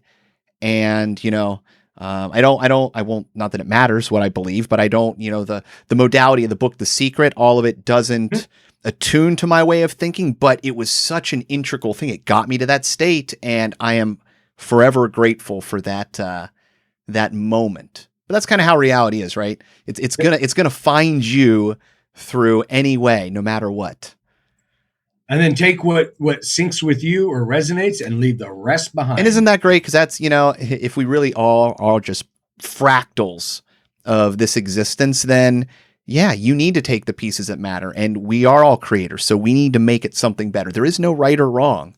It's just kind of information people have recorded and written down, which is beneficial because we don't have to discover it again.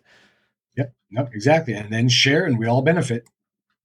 Now, I think that I just thought that just popped in my head, thinking about the end result of the healing state.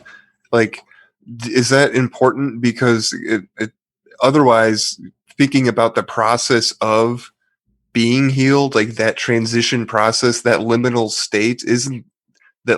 state, like that's something that keeps popping up for me. It's something that happens, like weird things happen in those weird spaces, like, bridges and borders, or in between, the process of, whatever. Is that just me, or like? No, you picked up on something that even in my advanced classes, most never clue in on what you just said.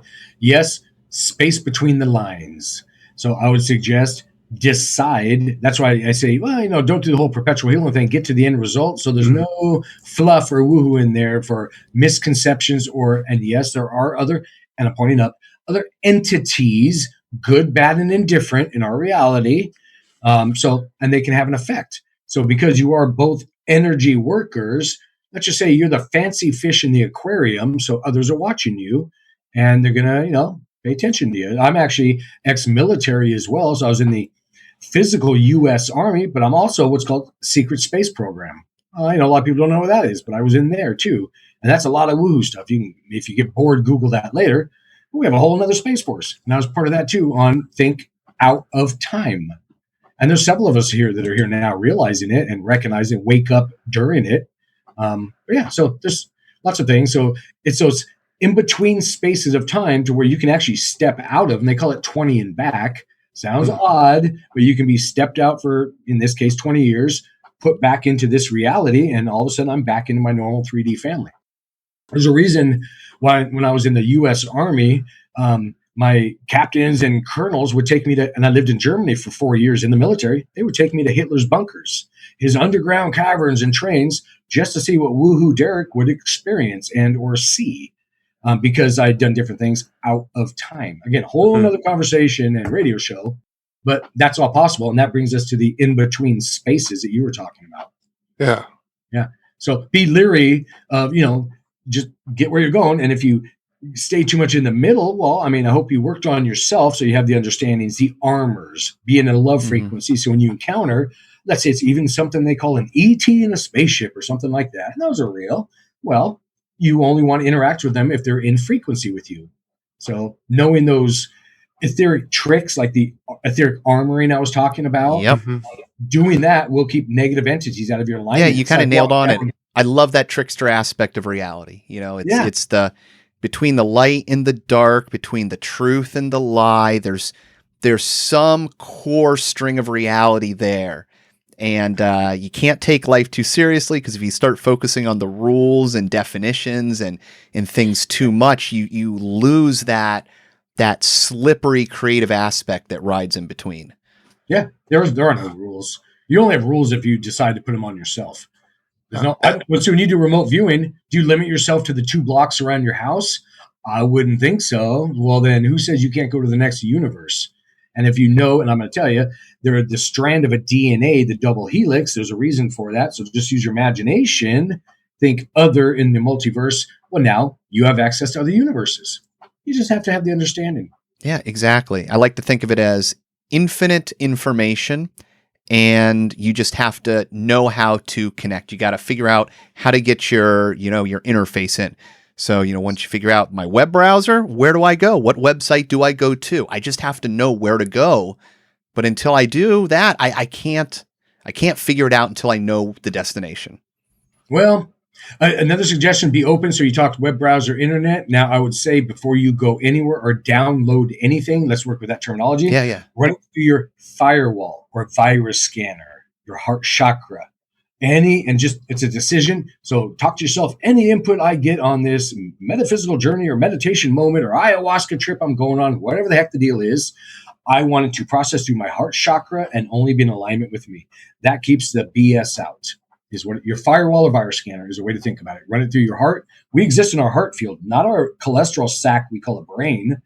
We live in the energy field around our hearts, and it's actually the shape of a donut, a toroidal field. That's where we perceive this reality from. So that's why I said, when you get into Greg Braden later, activate heart-brain coherence, move energy back and forth. Your reality is going to expand like nothing either of you have ever thought of before. And you've always been capable. And then teach others. Remember, we're all teachers. Most important thing. Don't be selfish. It's the other half of the equation. Yep. You're learning to fish. Teach somebody else to fish as well. That's right. Yeah. Well, thank you for telling us all this. Because I don't know. I was thinking the other week, Adam, like there's something like I feel like we are doing magic when we are able to have these conversations and put these episodes out for people to listen to. So you also don't know, do you? You can't. Your audience, don't let this be lost on you two, is not just us 3D humans. Your audience are all the guides and helpers up here above us, all the etheric beings. You have a massive, probably 4 times the following in the other dimensions than you do in 3D. That's no joke. So you're having an effect on multiple realities. We're an episode on Netflix that somebody hit play on. We're all running around being characters. Well, there's a whole hell of a lot of people viewing it from disincarnate, out of body, still learning. So you two are a big deal. Don't little that or anything like that, because you're having a big effect. And again, for the bigger part of your audience, don't worry about not that you are, little hits on YouTube or your website or views or whatever. The hell with all that. Your greater family is your etheric one, your spiritual family, and that's where everybody's benefiting. So you have a much bigger audience than you two even realized. Yeah, the audience is the trickle down from the other aspect. They're watching the show down here. They see us expanding, learning. Remember your fancy fish. Yeah. They're going to watch the fancy fish or the betas in the tank because you're making a difference. Mm-hmm.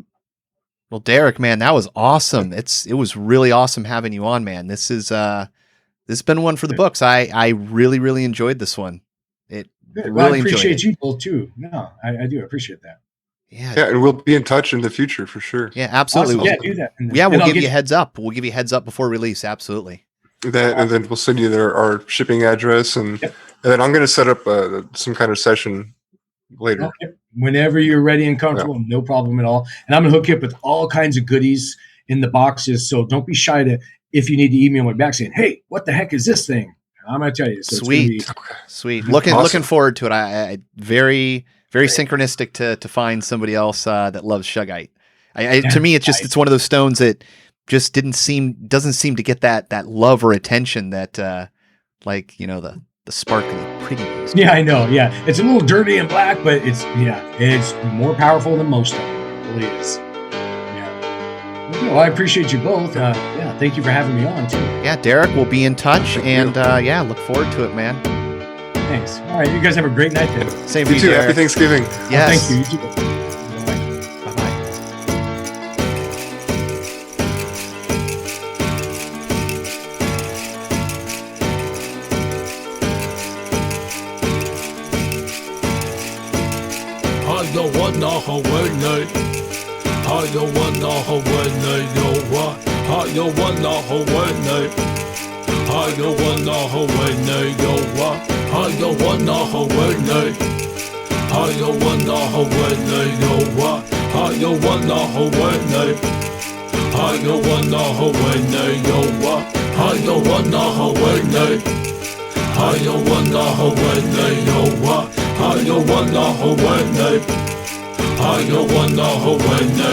Why is one man rich and another man poor? Why we ain't satisfied? Why we gotta have more? Why your suicide rates on the rest so high? Why I tell you the truth but you say don't lie?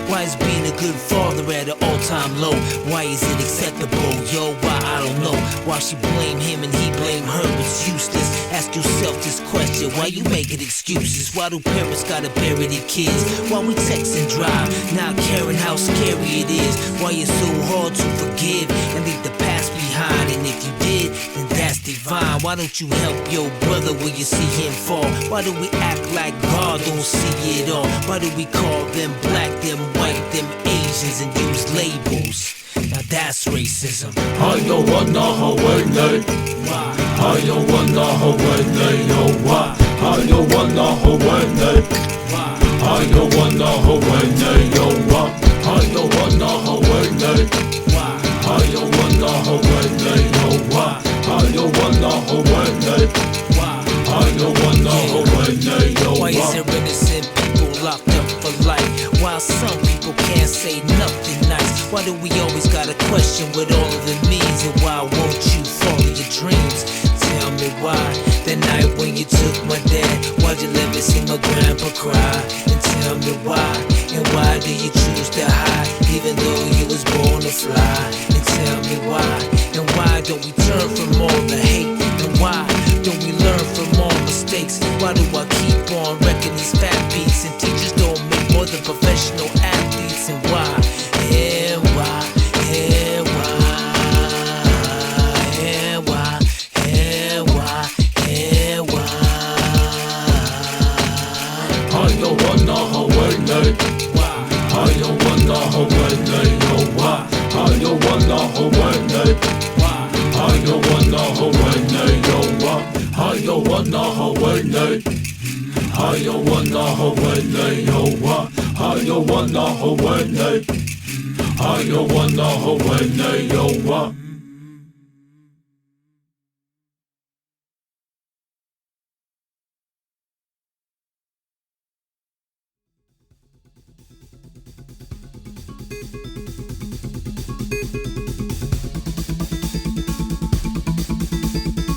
This should be considered entertainment and not therapy. We hope you benefit from our resources available at 13questionspodcast.com. Thank you for listening.